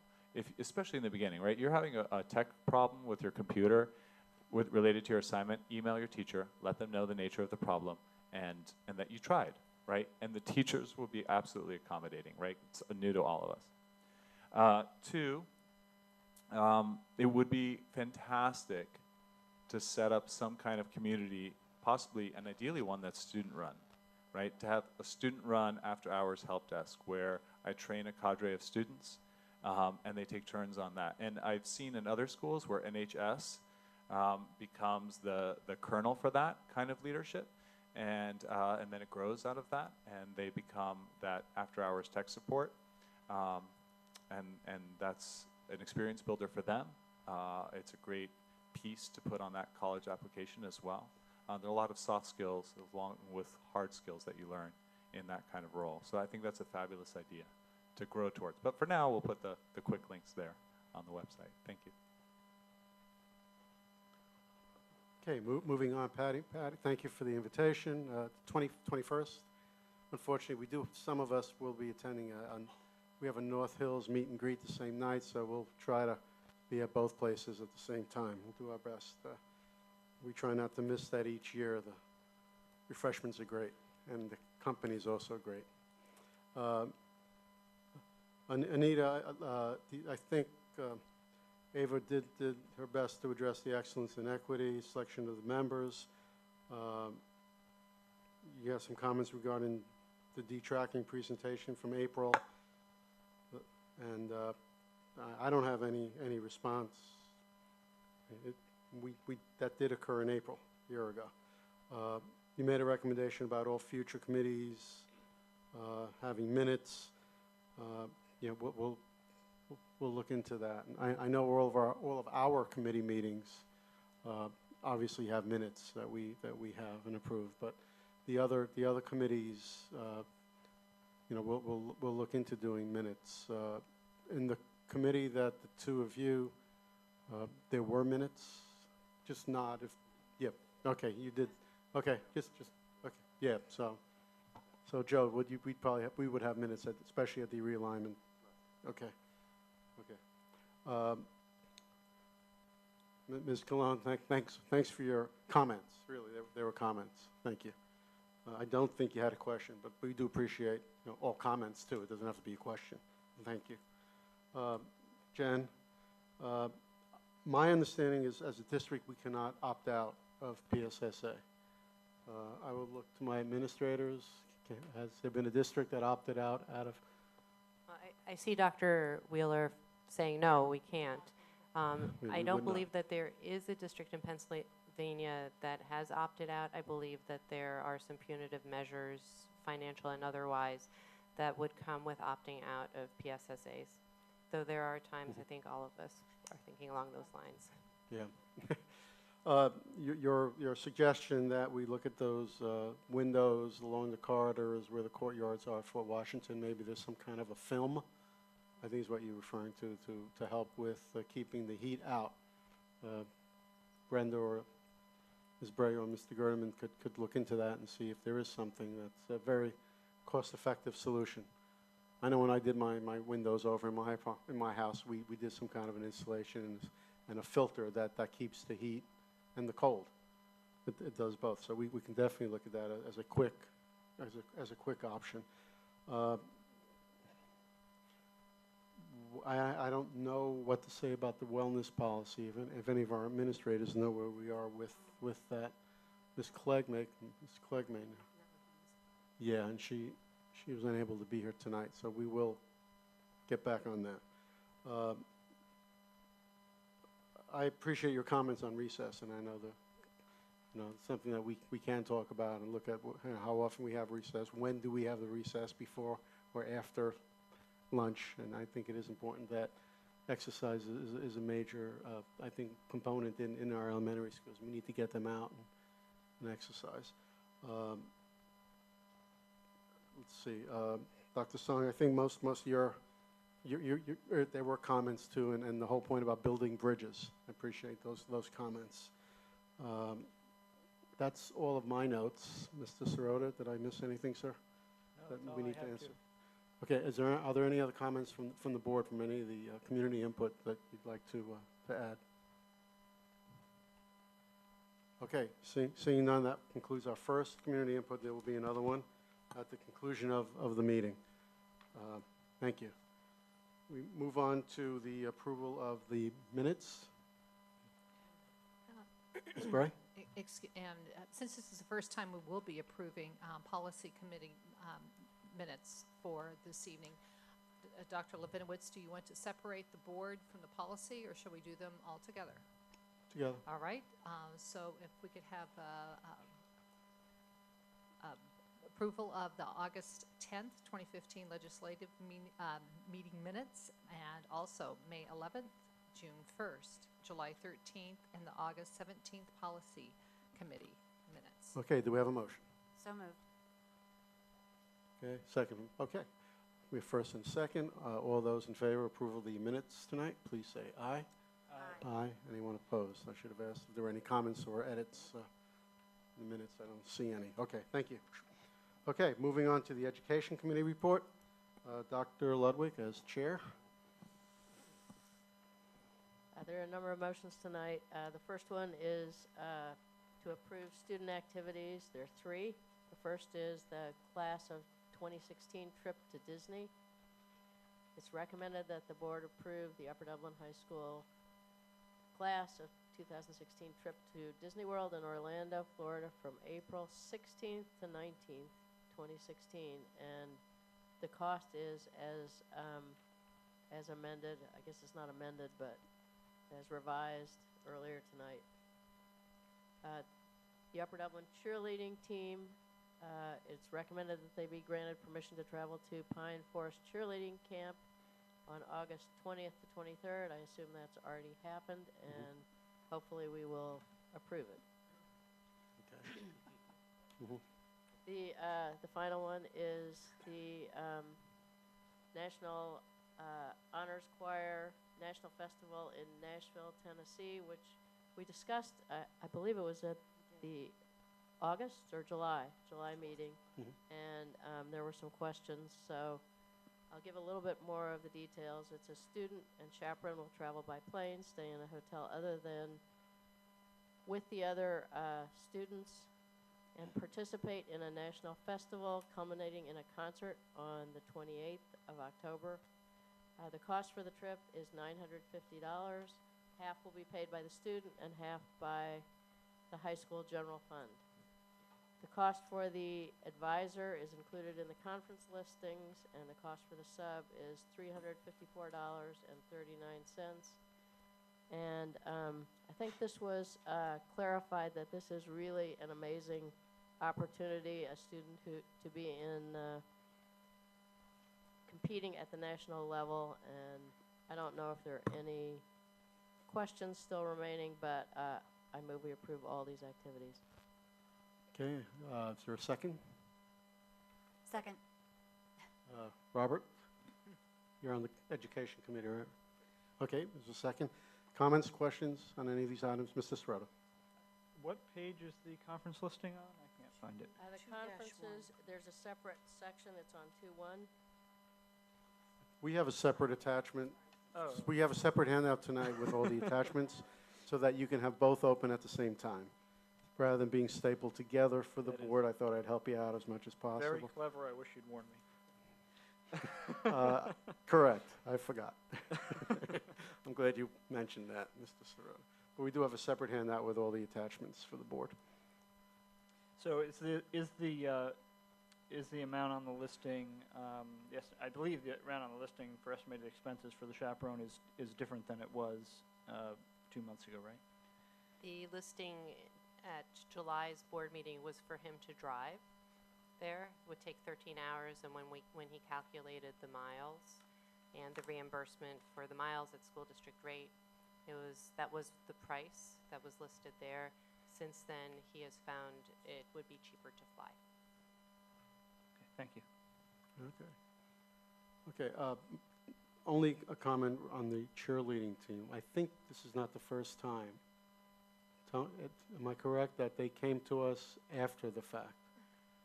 Okay, and if I'm correct, I think they did come to us before with a recommendation when they went to Florida, and I think it was late. But if it wasn't late, then ignore my comment. My comment is, if this is the second time, we need to have a discussion with her and Mr. Schultz to make sure that, especially since she's not in the building all the time, it's very difficult for her.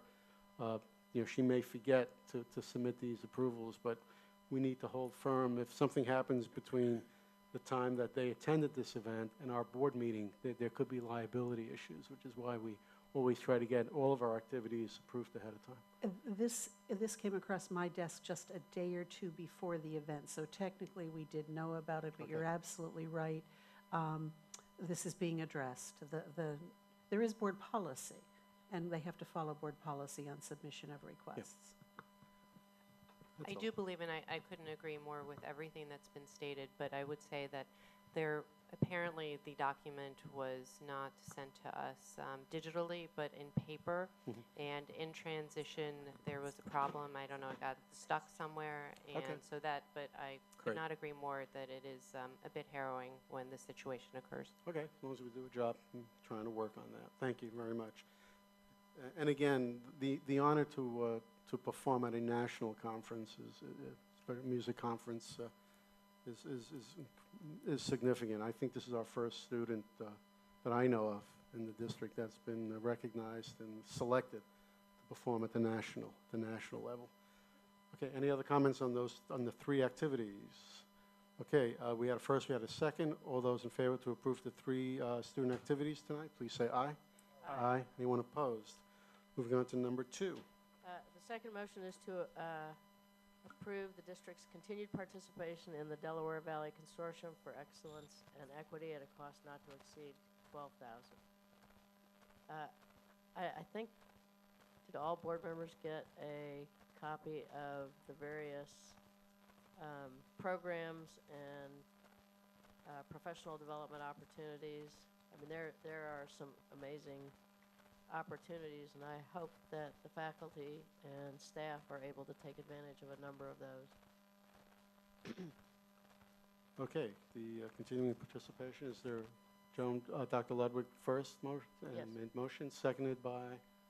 Okay, Mr. Kim. Comments or questions on item 2, Delaware Valley Consortium?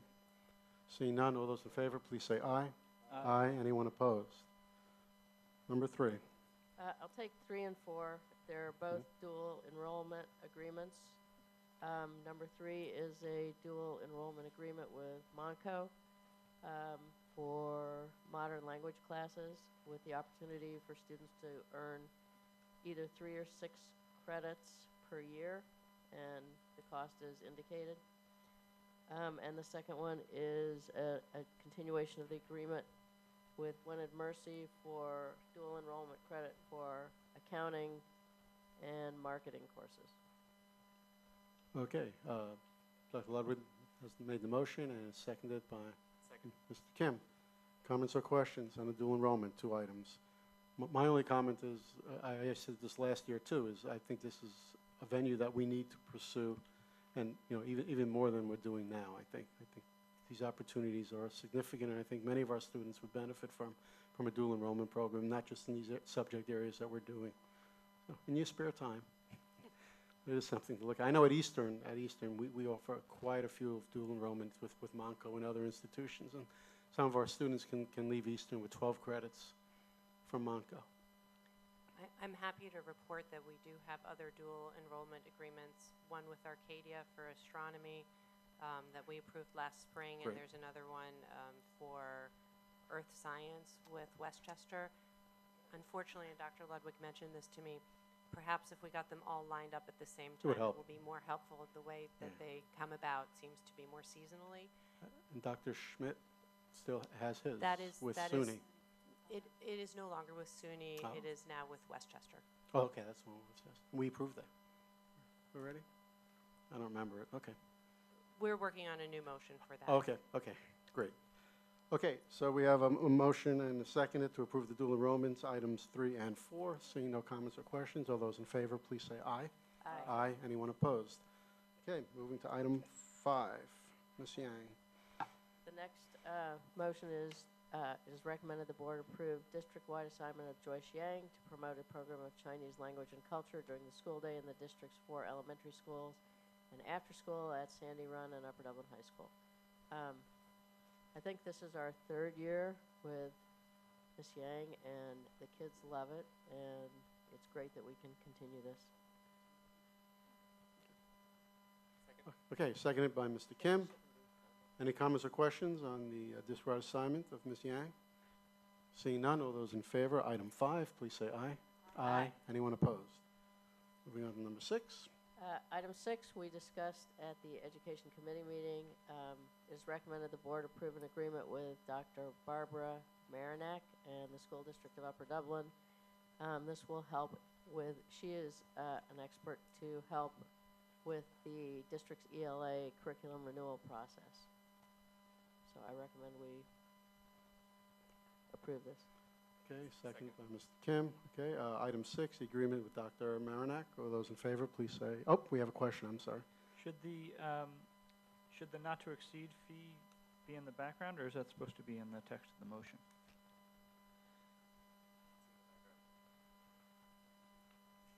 Does it need to be?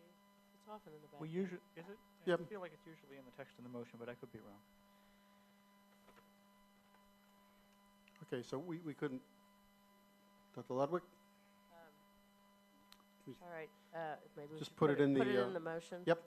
And I guess that will apply to number 7, which we're going to Yes, right. handle next also. Okay, so we will add the cost not to exceed the 7,800 and the 5,000 for this next one in the motion itself, not only in the background.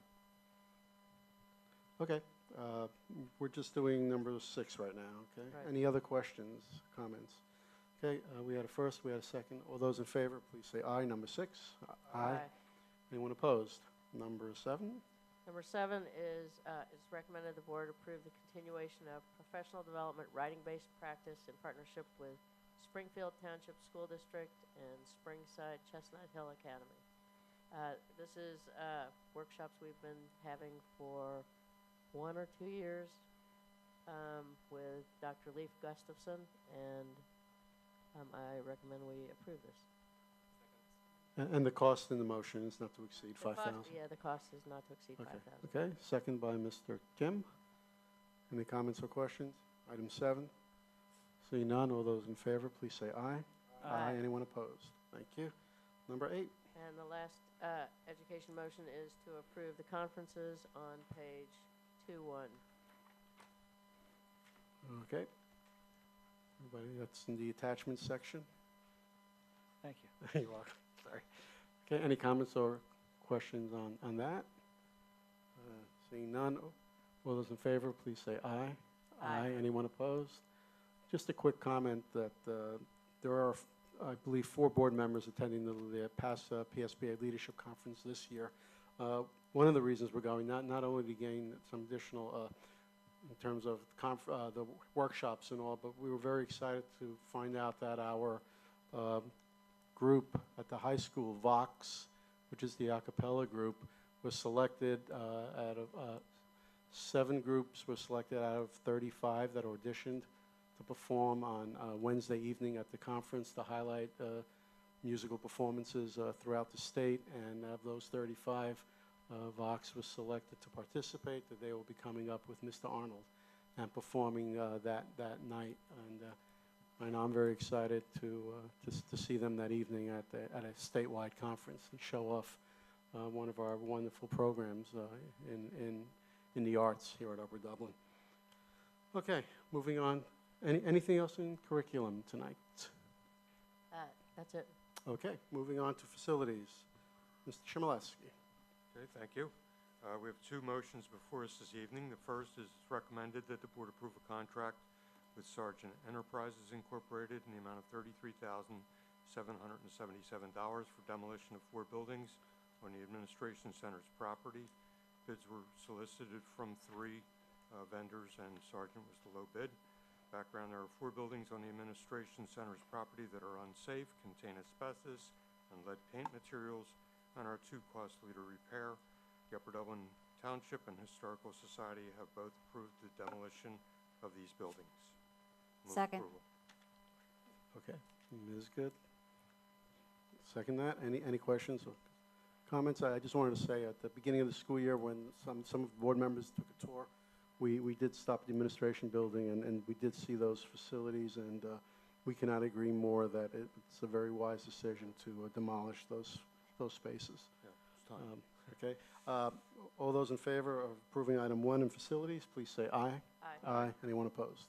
Okay, number 2. All right, next item, it's recommended the board approve GKO Architects to provide design and bid specifications for a secure vestibule design at Thomas Fitzwater Elementary School.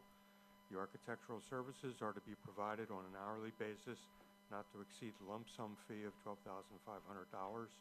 Background, at this time, all schools, with the exception of Thomas Fitzwater, have secured identification process entry point. This contract will allow for the creation of specifications and drawings that would be used to bid and construct a secured vestibule at Thomas Fitzwater. The fee for the design is $12,500. The estimate for the construction of the new vestibule is between $122,000 and $134,000, and this is a 2012 bond fund project. Okay. Second. Second. Ms. Good. Comments or questions on this? Mr. Sirota. I just want to clarify my understanding that the estimate for the construction of the new vestibule is for more than the new vestibule, right? That's from relocating the office and a bunch of other Yes. large-scale work in the front of the building. Is that right? Yeah, we can expand on that. Ms. Bray or Yes. Mr. Gerdeman? Mr. Gerdeman, do you want to Just what that speak? project entails.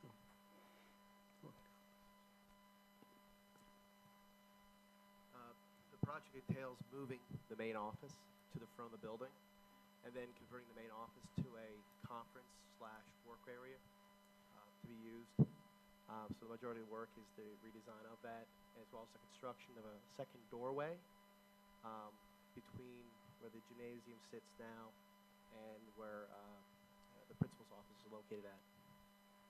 Okay. So I wonder whether just the wording of the background should be clarified, because it suggests the construction of the new vestibule will cost between $122,000 and $134,000, where the construction of the vestibule itself is comparatively small relative to the rest of that work, I think. That's correct. The overall scope of Prior Express, it's a redesign of the main office, which would incorporate the vestibule space. So can we change that to read for the estimate for the project is, or something like that? Well, Project. It doesn't look like we're right putting now- up a glass wall for $100. But right now, we're only aren't we not only approving the hourly rate? Well, that's for, true. Yeah. GKO for the So we could 12.5. just drop that whole. And then when yeah. they do come back with the motion, we have to clarify what. Yeah. So we could drop they're that doing. bit. Just the fee for the design is Right. $12,500. Yes. And there. Good. The only thing we wanted to do was to let everyone know the scope, the anticipated scope when we actually start the construction. Yep. Yeah. Just give us a heads up that it's costing a lot more because of the uniqueness of that Yeah. space. That was my That concern, fits. that the wording doesn't suggest that there's, Right. that there's all that work Correct. to do. Correct. So we clarified the background tonight. Okay. Okay. Anything else on item 2 in facilities? Was first, we had a second by Ms. Good. All those in favor, please say aye. Aye. Anyone opposed? Okay, finance. Dr. Resnick, where are you? Thank you. I'm over here tonight. My better side. We're on page 3 and 4. tonight, and I'd like to take the first three together. Number one being recommending that the board accept the July treasurer's reports on file for audits. Number two, approving the voucher list. And number three, approving the food service financial statements for June 2015 and file for audit. And you do have attachments that you can refer to. Okay. Okay, second, Mrs. Rowe. Thank you. Okay, any comments or questions? Items 1, 2, 3 in finance. Seeing none, all those in favor, please say aye. Aye. Anyone opposed? Okay. Number four, approve bus schedules for 2015 to 2016 school year. Recommending the board approve the bus schedules for this school year on file in the superintendent's office with additional changes made as appropriate due to special education placements, enrollments, and withdrawals. Okay, second, Mr. Sirota. Okay, any comments or questions? Okay, wow, what a year. Okay, all those in favor of item 4, bus schedules, please say aye. Aye. Anyone opposed? Okay. On page 3 again, number 5, approving Lukens and Wolf LLC to perform appraisal of property subject to tax assessment appeal not to exceed $3,500. Recommending that the board approve Lukens and Wolf LLC to update the appraisal for the property at 1805 South Limekiln Pike, Maple Glen, Pennsylvania. Okay, there's a second. What, do you know what property that is? Or I should have drove by. Do you know what the building is? No. Okay. Just I'm curious. sorry, usually I do, but there are several that we have along Limekiln that are under Okay, appeal. okay, fine, no, fine, I can drive by. Okay, we have, this is the former appraisal from Lukens and Wolf. I don't see any other comments or questions. All those in favor? Item 5 in finance, please say aye. Aye. Anyone opposed? Okay. Number 6, approving a transfer of $629.84 from the general fund to the food service account. This is for reimbursement of unpaid lunches which occurred during 2014 to 2015. Okay, second, Mr. Serrata? Okay, thank you, sir. These are unpaid lunches by students. Absolutely. Right, that they just didn't pay up. You know, perhaps it's better than last year, I believe. It certainly is, and we've also implemented some new procedures working with the principals, and we now have a new food service director, so we're anticipating no bad debts for next year, Okay. or very few. Okay, item 6 in finance. No other questions or comments. All those in favor, please say aye. Aye. Anyone opposed? Okay. Number 7 on page 4, winter sports 2015 to 2016, recommending that the board approve the purchases for winter sports supplies for 2015 to 2016. Did we really get the best price at $3.20? From Triple Crown Sports? No, you can see that the... It's one sweatband, I think.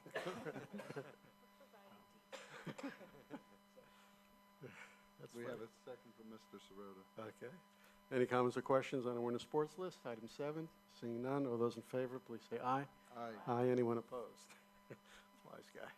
And number 8 on page 4, approving donated property for 2015-2016 fiscal year, listed on an attached sheet from Fort Washington Elementary. Board policy requires formal action to accept donations of property. Okay. After the board action, the business office will add the donated property to insurance policies and the schedule of fixed assets if applicable. What year is it? Is it 15, 16, but then the sentence refers to 14, 15? You're quite right. It was actually received last year during 14-15, Okay. but we're approving it, the board's approving it, and we'll be adding it this year. Okay, gotcha. That's why I thought. Okay. Okay, any comments or questions? One quick comment, just Sure. thank you to the Fort Washington PTA for those donations. Thank you, Fort Washington.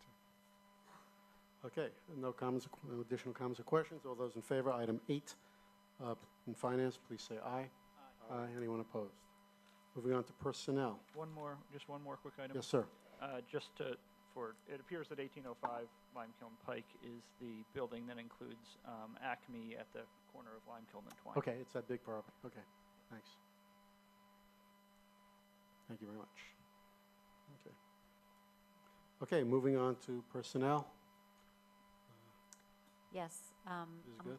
I'm going to take the whole Personnel Committee recommendation as one motion. So I'd like to make a motion to approve all Personnel Committee recommendations from pages 4 through the top of page 12, plus Okay. what's on page 12-1, which are the co-curricular activities. Okay, second? Okay, Ms. Rothman seconded that. Okay, any comments or questions on the personnel report? Very lengthy tonight. I have a comment on the co-curricular, if we're doing that at the same time. Sure thing. I know that we've spoken in the past about adding, a couple of years ago, we had to cut some of the elementary school clubs that we were funding. And I know we've talked about it a little bit to see if we could add some of those back. So I would like, at least at the next curriculum or education committee, if we could look at some clubs and the costs and see if we could add a couple back to each of the elementary schools. Okay. Dr. Ludwig, is, you know, I think we can add that, I hope we can add that to the we agenda. can add that to the agenda? For the education. Ms. Morrison? You'll need to work, obviously, with Mr. Sigafus on that, and look at the equity is the issue, too. How do we provide equity for all the buildings, not just the elementary schools, but, you know, middle school and high school. So that's the issue. Okay, we'll look at that. So we have a motion, we have a second to approve the entire personnel committee, including extracurricular activities. See no other comments or questions. All those in favor, please say aye. Aye. Anyone opposed? You know, it was a very lengthy personnel report tonight, so I did ask Mr. Sigafus that this would be a great time for him to provide a summary of the work that was done in HR over the summer. How many staff did we have to interview? What you know, did you have anything to do this summer? No. What did you do, Mr. Sigafus, on your summer vacation? We'll call it that, sir. This was a very busy summer, to say the least. Much busier, I think, than even past summers. I went through all the positions that would have involved interviewing. So some of those positions were internal people that interviewed for other positions that became open, but they were open positions, so they really go through the process at the building or the department level to conduct interviews and then send their finalist candidates to me in Human Resources or Mrs. Fredrickson, as well as the assistant HR director. When I was compiling the data, I mean, I know it's been a busy year, but even I was sort of surprised at the numbers. Through teachers, for example, fulfilling family medical leaves where teachers are currently out for various reasons, could be health reasons or childbearing or child rearing, and so on, and returning to replacing teachers that retired or adding new positions. Just between June and this board report for September, there have been 29 newly appointed teachers to these positions. Now, some of those were, like I said, long-term subs that we might have brought back into more permanent positions or another long-term sub position, but it was an interviewing process that was part of that. Support staff, including our custodians, our educational assistants, secretaries, and even food service and bus drivers, van drivers, you name it. 36 new positions, and actually we're still hiring positions for our support staff, educational assistants, van drivers, bus drivers, and so on. So that number will actually grow a little bit for the next report. We also did bring on board or nearly appoint 5 new administrators, and then 3 others that sort of fell into other categories, such as a new building custodian supervisor. There was a retirement, and that position had to be filled. At the elementary level, a food service manager had resigned, so we needed to fill that position. Not the food service director, that's an administrator, but a food service manager. And a security and residency investigator here at the high school to replace a retired security supervisor and so on. So in total, 73 new hires from June to September, whether it maybe not a completely new hire from outside the system, but new positions, newly appointed positions from those 3 months. Even our teachers that are participating in the new teacher induction program, we have 20 teachers participating this year. Just to put it into perspective, last year we had 12. I think the year before that we had maybe 7 or 8. So it's a very big group, and we're already underway with new teacher induction as well. Okay. Any questions on that from the board? Personnel? Thank you, Mr. Sigafus, for that update. And obviously, when we bring in a new teacher, it's just not bringing in a teacher in. There's the interview process, the first round, the second round, the commitment that you have to make with Virginia in terms of, getting to that point to finalize, and then all the paperwork that's required to do the final appointment. You were a very busy team over the summer in HR. Yeah, and whenever we do interview teachers, they are required to do a model lesson. So that's a time commitment with that too. So we appreciate it. Sure, and it is I mean, we might advertise the position in HR through a various media, whether it be our website, PA REAP, or internally as well.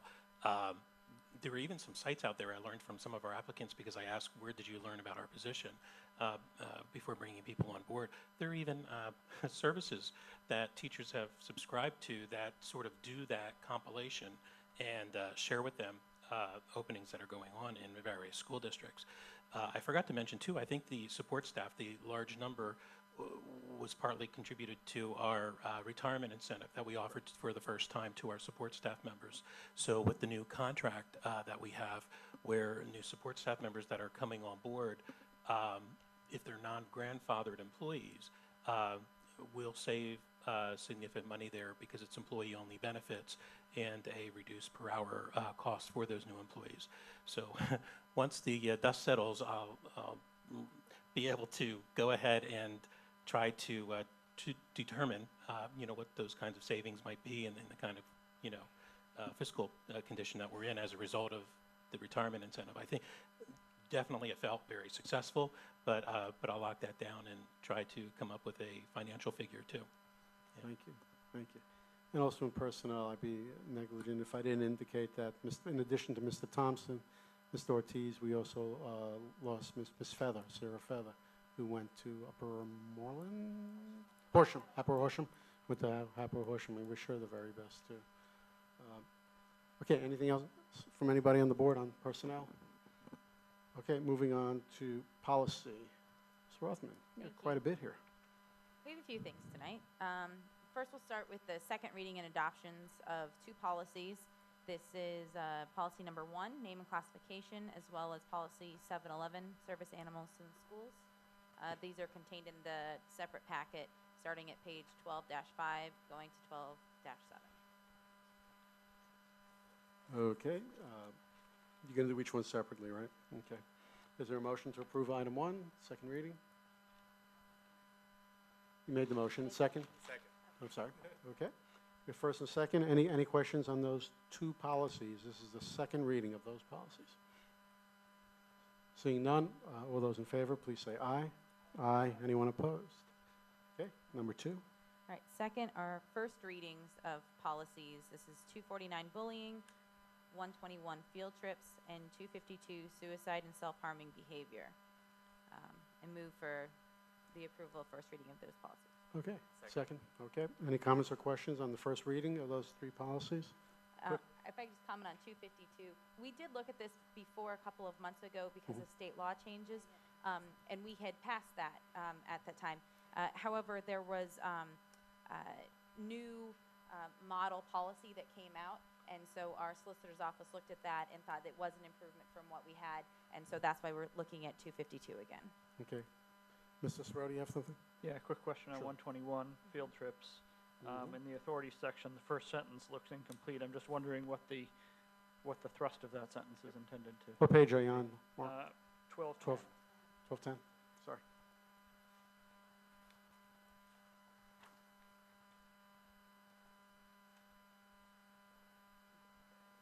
Is that, Oh. All right, yeah, that change apparently didn't look like it got made into what is on here. I think it probably says the board has, it's basically saying the board has the authority to make these unless there's some reason why it has to be made in without the board. Right. But, I don't think, I and mean. I understand this is first reading, so we don't need to get the wording perfect. I just trying to make sure I understand what it's trying to say. Right. That was what, in the discussion in the policy committee meeting, it was the idea that the board's going to be approving all the field trips unless exigent, unforeseen circumstances exist where we don't have meetings or something like that happens and there is a field trip to take place. So Okay. that's the gist of that sentence. All right, thank you. Okay, I think we have an update from Mr. Wallach on that we can add to the policy. Ms. Rothman. Okay. Okay, Change was supposed to be made, it would say, absent, excuse me, exigent and unforeseen circumstances, all field trips require prior board approval after consideration by and at the recommendation of the applicable board committee.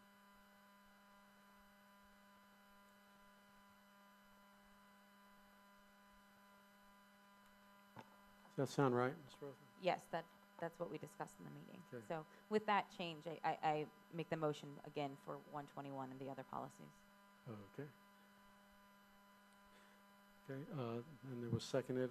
Again, you're okay? Mr. Kim? Okay, all those in favor, this is item 2, first readings of 3 different policies. Please say aye. Aye. Anyone opposed? Okay, and then number 3. Number 3, we have the approval of several administrative regulations tonight. Number 1, 711, 252, 217, and 916. And after the second, I'll comment about 916. Great. Okay, we have second. Okay, comments, questions. Ms. Rothman first. All right, so the Regulation 916 volunteers, this is one that we had made changes a couple of months ago to. What page is that, Sarah? I'm sorry, it's 1236. Thanks. So the state legislature changed the law last year to go into effect of July 1st this year. Then July 1st this year, they changed the law again. So this regulation is taking a look at that new law. What's important, I think, for people volunteering in the schools, the current regulation that we have, and this next one has tiers for volunteers, Tier 1 and Tier 2. The state law changed the definition of volunteers. It was previously a very large definition that encapsulated most people that walked into the building. By passing Act 15 on July 1st, they greatly narrowed of who would be considered a Tier 1 volunteer, thus requiring clearances. And so our regulation corresponds to that state law. One of the things is our regulation will be in place now. So for Tier 1 volunteers, even current or volunteers that have been volunteers in the schools before will need to have the clearances. As our HR department has done a lot of work, and we don't want to create additional confusion. So Tier 1 volunteers continue to need clearances with the passing of this regulation. However, Tier 2 volunteers, which are volunteers that maybe come into the classroom infrequently, a couple times a year, they wouldn't need the clearances. Under the old regulation and the old state law, they did. So reading through the regulation would be a good thing for people that are expecting to come into the schools. Okay. Okay, any other questions on the 3 administrative regulations? I have one. Yep. Okay, Mr. Sirota? On 217 AR on page 1233, that's graduation requirements. What are the changes? I don't see any change indication on.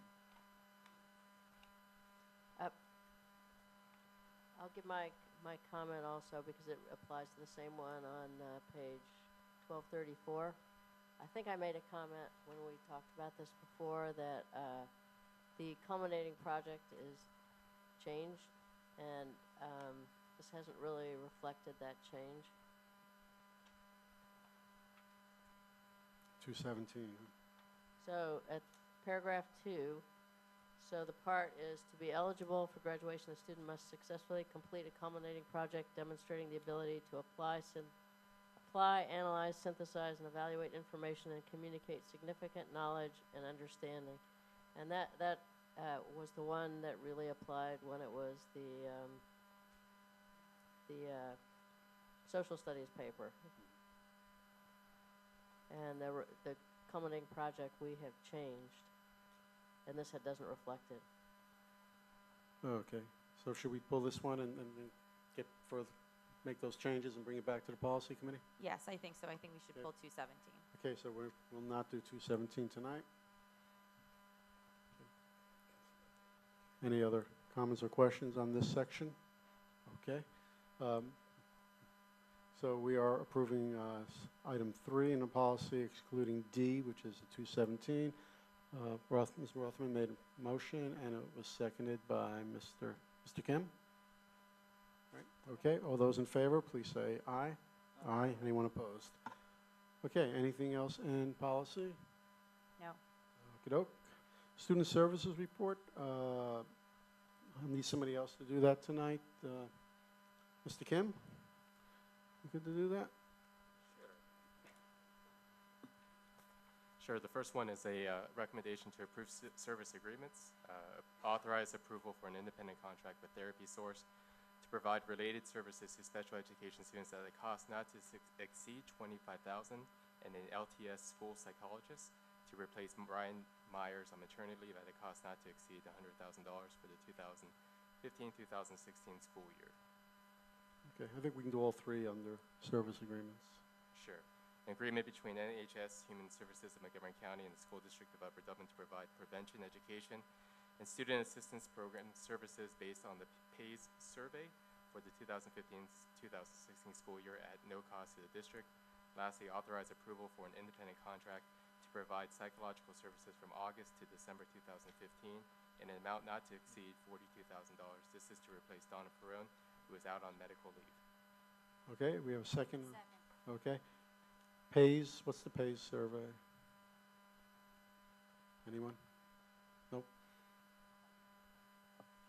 The Yes. PAYS survey? Yeah. I believe that's a survey that's conducted, Pennsylvania Youth Survey. Pennsylvania Annual Youth Survey. How's I that? don't know what the A is for, I'm sorry, but it's around habits of students Okay. in terms of mental health, drug, and alcohol.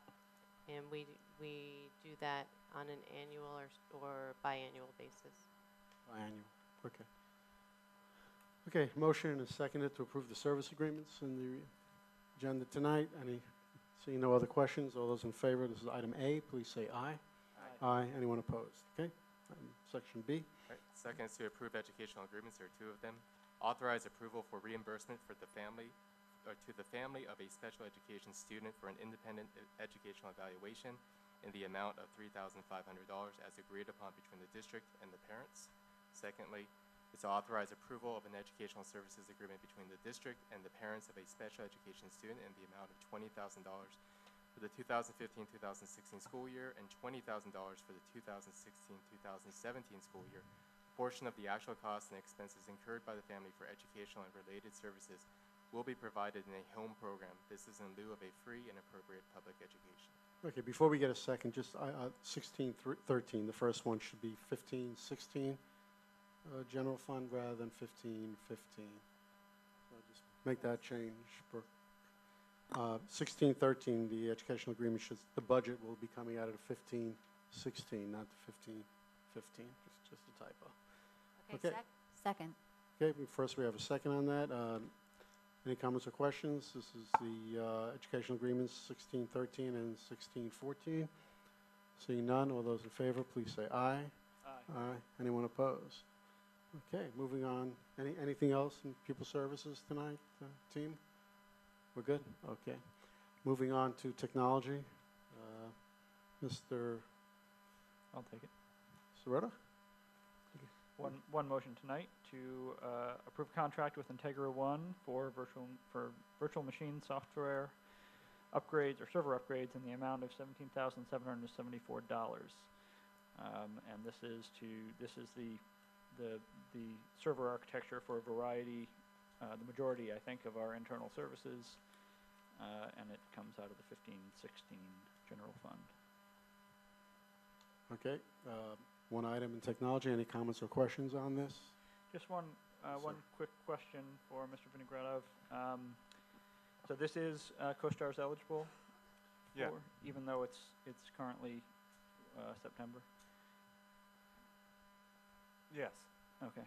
Yeah, so it's CoStarz eligible. The timeline, and I actually think that's why, because they can always go with PEPM or CoStarz. So I can double check on that timeline piece. Ms. Bray? No, they certainly run beyond, the end of the fiscal year as of June 30th, as far as the CoStarz. I'll check. Okay, so we had a first, Mr. Soretta, was there a second? Do we have a second, please? Second. Okay, Dr. Ludwig, second. Okay, any other questions on the technology report? Motion, one item. Okay, all those in favor, please say aye. Aye. Anyone opposed? Okay, and other business recommendations, each year this board submits one vote for the new officers for Pennsylvania School Boards Association. This year we are going to vote for this coming year, 15-16 school year. I believe on page 13-3, we have the slate of candidates, and we can open up. Are there any comments or questions? I can give my recommendation. I know the three candidates that I would like to support, and why don't I start there and then see if there's discussion. For President-elect, I would like the board to consider Mark Miller, who's over at Centennial, our neighboring district. Mark has been involved many years with the PSBA. For Vice President, I've met Michael Fascianato, who's the board president of Bethlehem Area School District, and also this region's representative. And in Eastern at Large, some of you may know Larry Feinberg, who's been involved with moving forward, supporting of policies and working with legislators for many years. He's over at the Haverford Township. So my recommendation is President-elect would be Mr. Miller, Vice President Mr. Fascianato, and the at-large position would be Mr. Feinberg. I'll open it up for discussion. I would second those. Yeah, I would too. I don't really Okay. know the gentleman from Bethlehem, but I know Mark Miller and Larry Feinberg. They've served for a number of years very well in these capacities. Yeah, both of those individuals did receive the Tim Alwyn. Right, yeah, no, I know. So I support them as well. Okay, any other comments or questions? I had an opportunity to review all the resumes and that Yes, of all the candidates. that would help. Thank you. Because we had a vote at the IU. Yes. And I concur with Okay, exactly your great, slate. great. Okay, any other comments or questions? Okay, seeing none, we had a first, my motion, and then we had the second was made by Ms. Good, I believe. Okay, all those in favor of those three individuals, please say aye. Aye. Anyone opposed? Okay, Ms. Bray will submit our voting tomorrow or in the near future. Must be done by. Tomorrow is the Okay. plan. Okay, super. Let me get back to where we are. Okay, liaison committee reports. MCIU, Mr. Shimeleski. Okay, the IU board had a meeting on August 26th, and we were anticipating and had our opening day kickoff. All 495 staff members gathered under the same roof for the first time. We were able to do that at our new facility. As facility committee chair, we were still continuing on various punch list items at 2 West Lafayette, but it's not an extensive list, and we look forward to that being completed. We're also looking at the development of interim plans for 1605 West Main Street, the old IU headquarters, because we may be getting a grant, depending on what happens with the state funding, for pre-K counts, which is a high-quality pre-K program, and it would key on quite a few young people in the Norristown area. So if we do get that grant, we'll probably be using at least a portion of the old IU building, at least on an interim basis.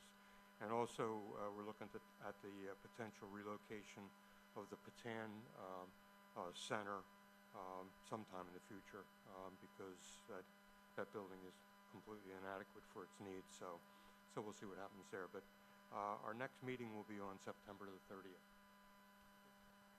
Dr. Wheeler, you have something to add? No, I'm just curious about where the Patan would relocate. Do they have any idea where they would go at this point? No, not at this point. Okay, Ms. Hester is not here to provide the legislative committee update. Eastern, I was in Eastern last week to welcome back our teachers over there. First day for students at Eastern, believe it or not, is tomorrow. Students will be reporting tomorrow for the first day. We have completed our cosmetology renovation, and students will be in that new space, and I think they'll be very impressed with it. And our first meeting of the school year is tomorrow evening. So I get to do this twice. Couldn't get any better. Okay, so Education Advisory Committee, Dr. Ludwig. The Education Advisory Committee had its first meeting of the year on September 2nd. They have a number of new members, and I will be submitting those for the October meeting. The topics for this year are, they have 4 topics selected at the moment.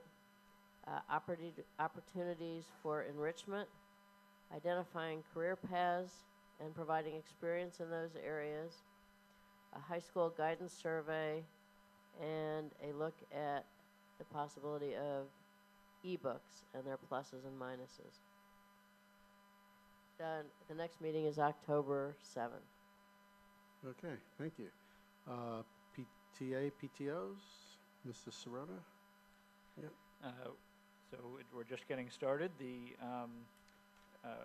Mr. Kim and I will be happy to attend as many PTA and PTO and any other community group meetings as we can if we are invited.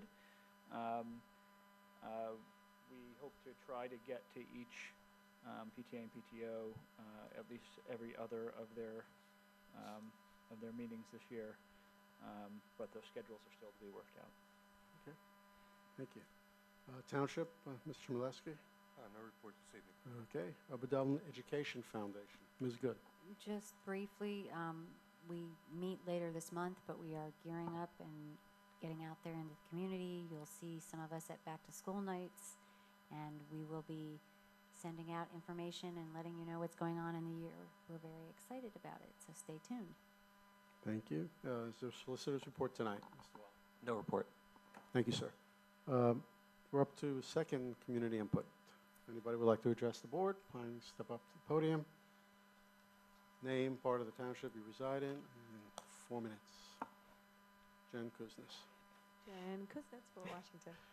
Thank you, Sarah, for bringing up the clubs. I just wanted to say a couple things about it. We had tried a few years ago after they had been cut, just to get a couple of them back. So we're talking about $2,000 for a Service Council Garden Club and Magic Mailbox, which I think encompasses a lot of the, it gives a place for a lot of students.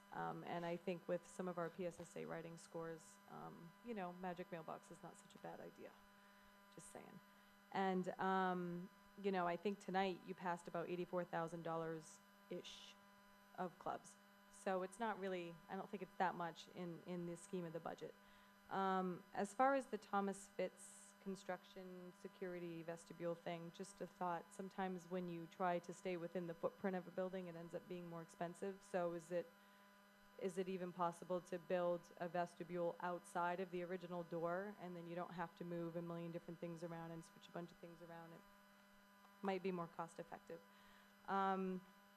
And then on the bullying policy, I was just curious, it specifically identifies it's for students only. Is there, just given some of the things that have happened in the past. Is there any way to get verbiage of staff, teachers, and students all being, you know, held to the same standard?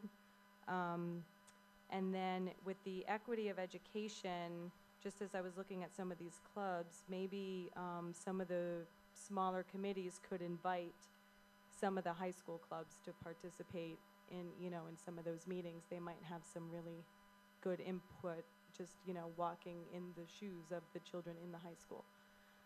That's it.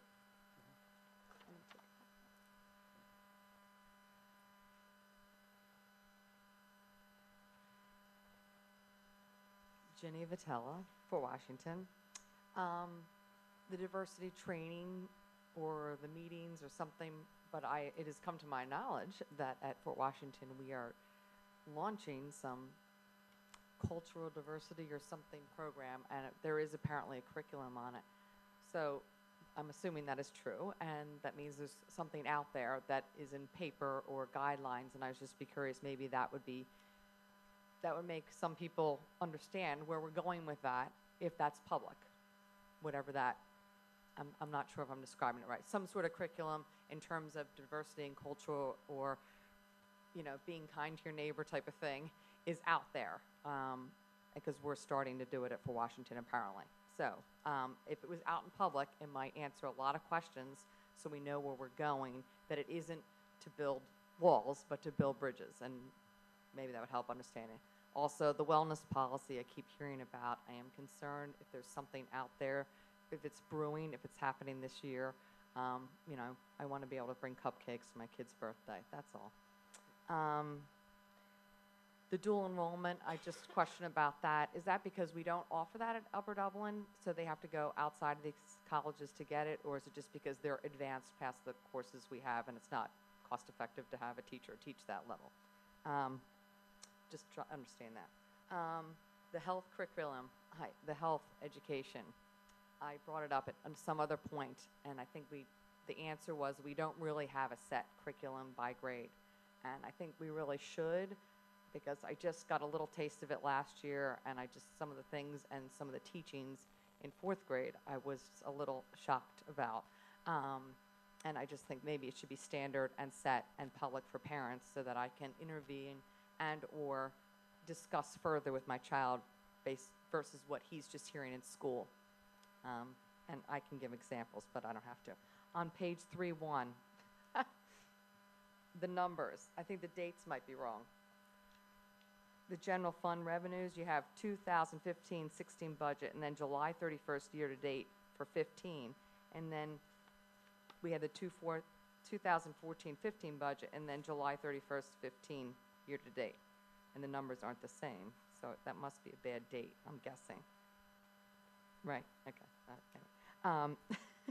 And then I looked at that, and then I saw the instructional is like 500,000 for this year, and it's only 100,000 from last year, year-to-date, if the dates are the way they are, and I'm just curious about that.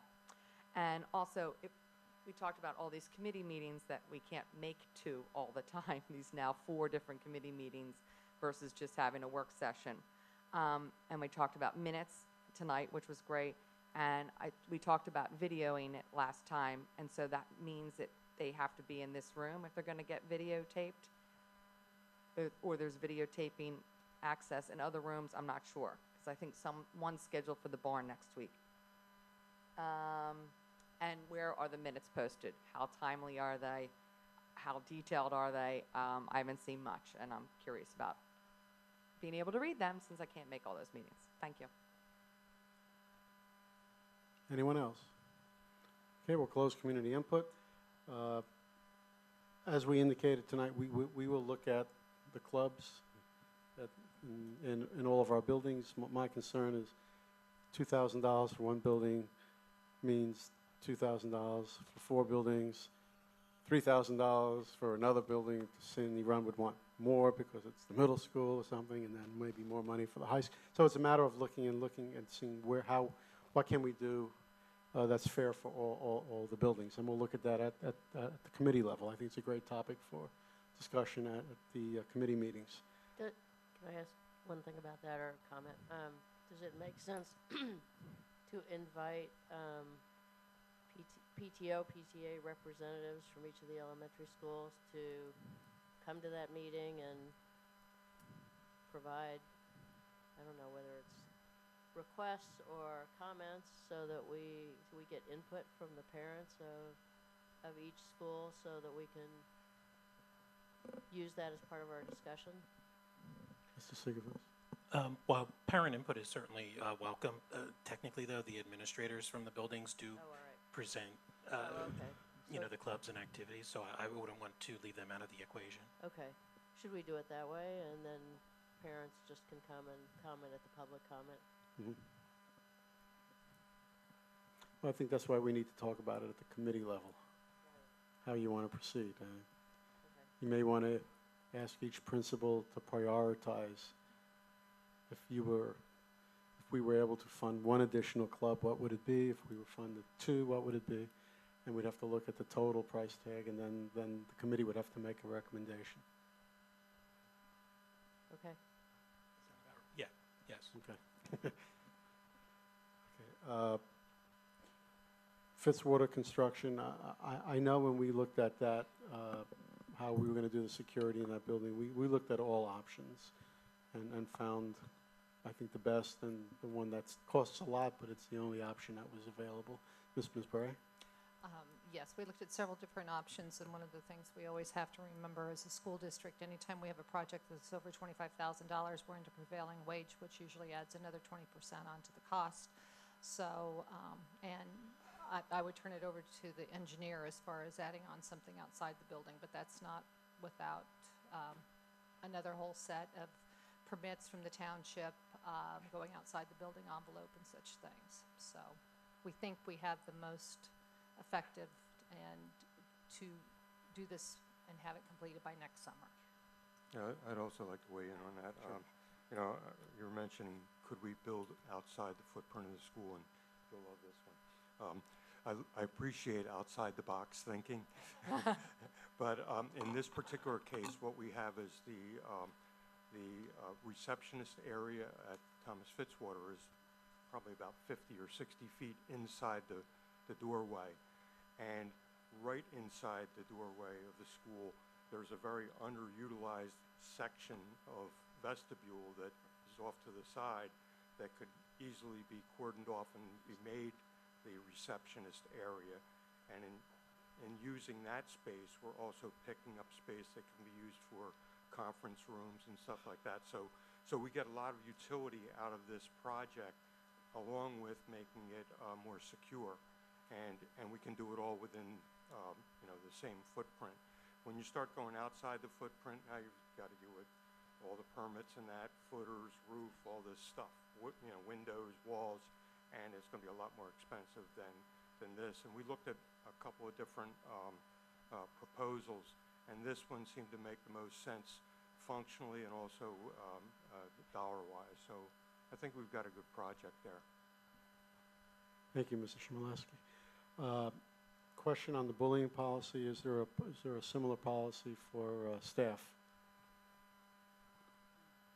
I'm gonna have to take a look at the, at that section of the policy book for classified and professional employees and see what the code of conduct includes there.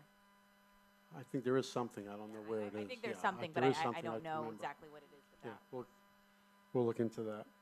I think it's a great idea at one point with the excellence and equity committees to get some of the high school clubs involved. Ms. Morrison? I'm sorry, I took your thunder.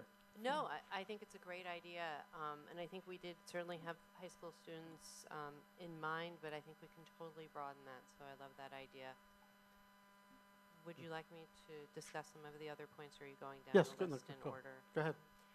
To Ginny's comments, the cultural diversity work at Fort Washington? At Fort Washington, I believe this is the second year that they've, it's a building initiative, and I believe last year's theme was peace, and classrooms participated in different events around peace, and I think it was a successful first year, and they're looking to do it again.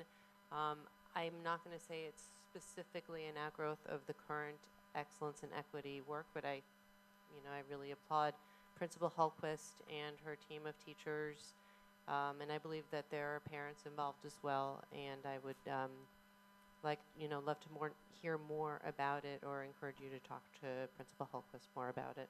May I just weigh in on that? I had the good fortune to sit in on a planning meeting, and there were parents. It is year 2, and they are building on the lessons from last year. So it is very focused and very thoughtfully and purposefully developed. I'd like to also comment on dual enrollment. With dual enrollment, it gives our students the opportunity to sit with our teachers. Our teachers have been vetted by these colleges and universities. So in the area of world language for 4th and 5th year students, students can either take the regular Upper Dublin course for no credit, or they can pay a small fee and receive credit from Montgomery County Community College. They come out and vet our coursework and our teachers, and then students receive a grade on their transcript through Montco. That's also true with other agreements like we had today with Gwynedd Mercy College in accounting. Students come to attend our classes. There's no pressure for them to participate for college credit, but they may sign up for college credit. We also have a course in astronomy with Arcadia University that's open to Upper Dublin students. That course is taught at Arcadia, so that's a little bit different, and it occurs after school. It is taught by one of our staff members. We also have an agreement with Westchester. So again, no extra cost. Students enrolled in the course may also enroll in colleges. So I think that's a wonderful way for our students to earn some advanced credit. Regarding the health curriculum, I believe we did discuss this last year, and I think the answer was that in 2013 we completed our curriculum work, and we have a fully aligned program, K through 12, under the leadership of Kim Schuler, who is our Special Areas Coordinator. However, I would say that in 2013 we hadn't undertaken the mission to backward design, and so probably in this next cycle we'll take a look at how to backward design the courses to which are in perfect adherence to state standards currently. In regard to being interested in knowing what's coming up in health, I would encourage you to contact me or to contact Kim Schuler or both of us, and we can certainly talk about that. I have a question regarding the dual enrollment.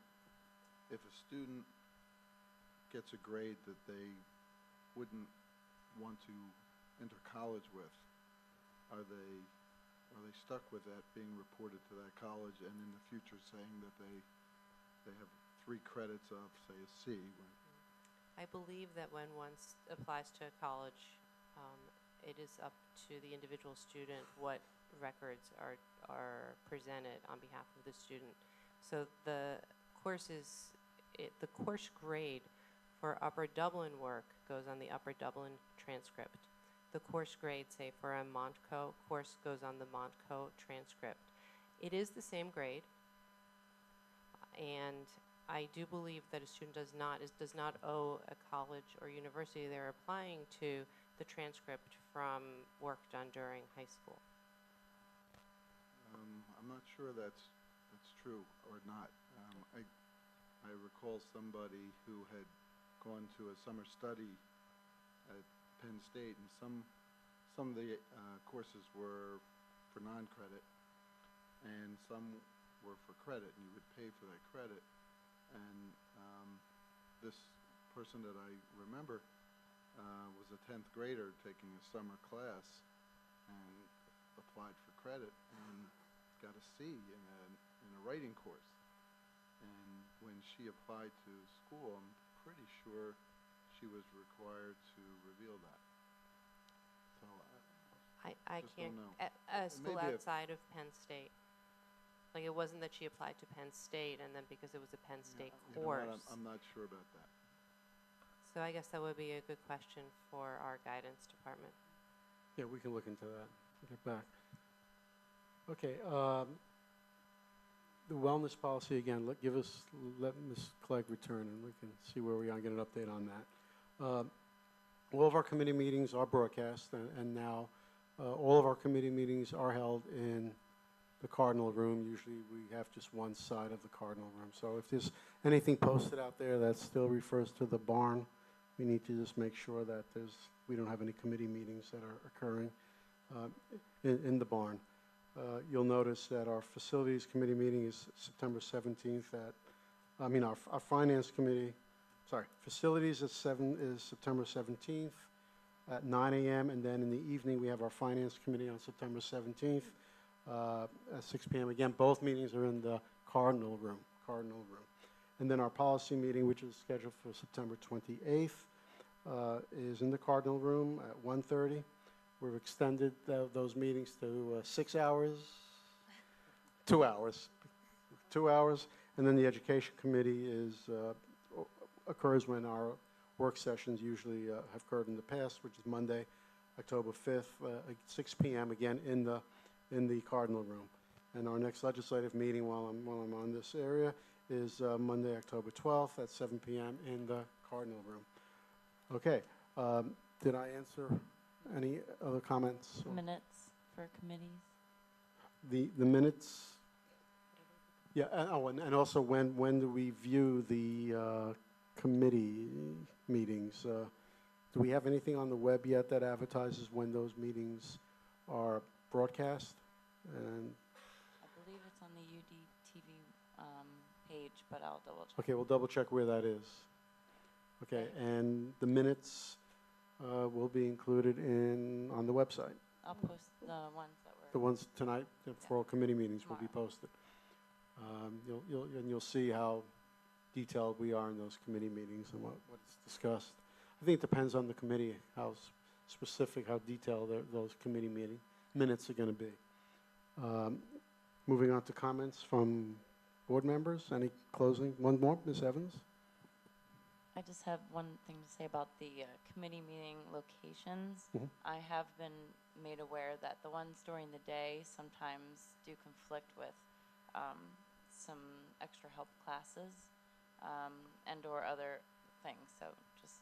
Okay, we'll have to look at that then. The only meeting, well, it's policy and facilities. We'll have to take a look and see what our other options are then if there's a conflict. I guess with just this stay room. tuned and always look at the website Okay, for the most stay up-to-date. tuned. Okay. That it? Okay. Any closing comments from the board? Dr. Wheeler? I just want to thank all of our families, parents. We have gotten off to a great start, and it's because of the support that you all provide at home for our students. Thank you for trusting us with your children. We got off to a great start. It's going to be a wonderful school year. Okay, seeing no other business, motion to adjourn. So moved. Mr. Chmielewski, second by? Second. Okay, all those in favor, please say aye. Aye. Anyone opposed? Thank you very much. We'll see you at the next meeting.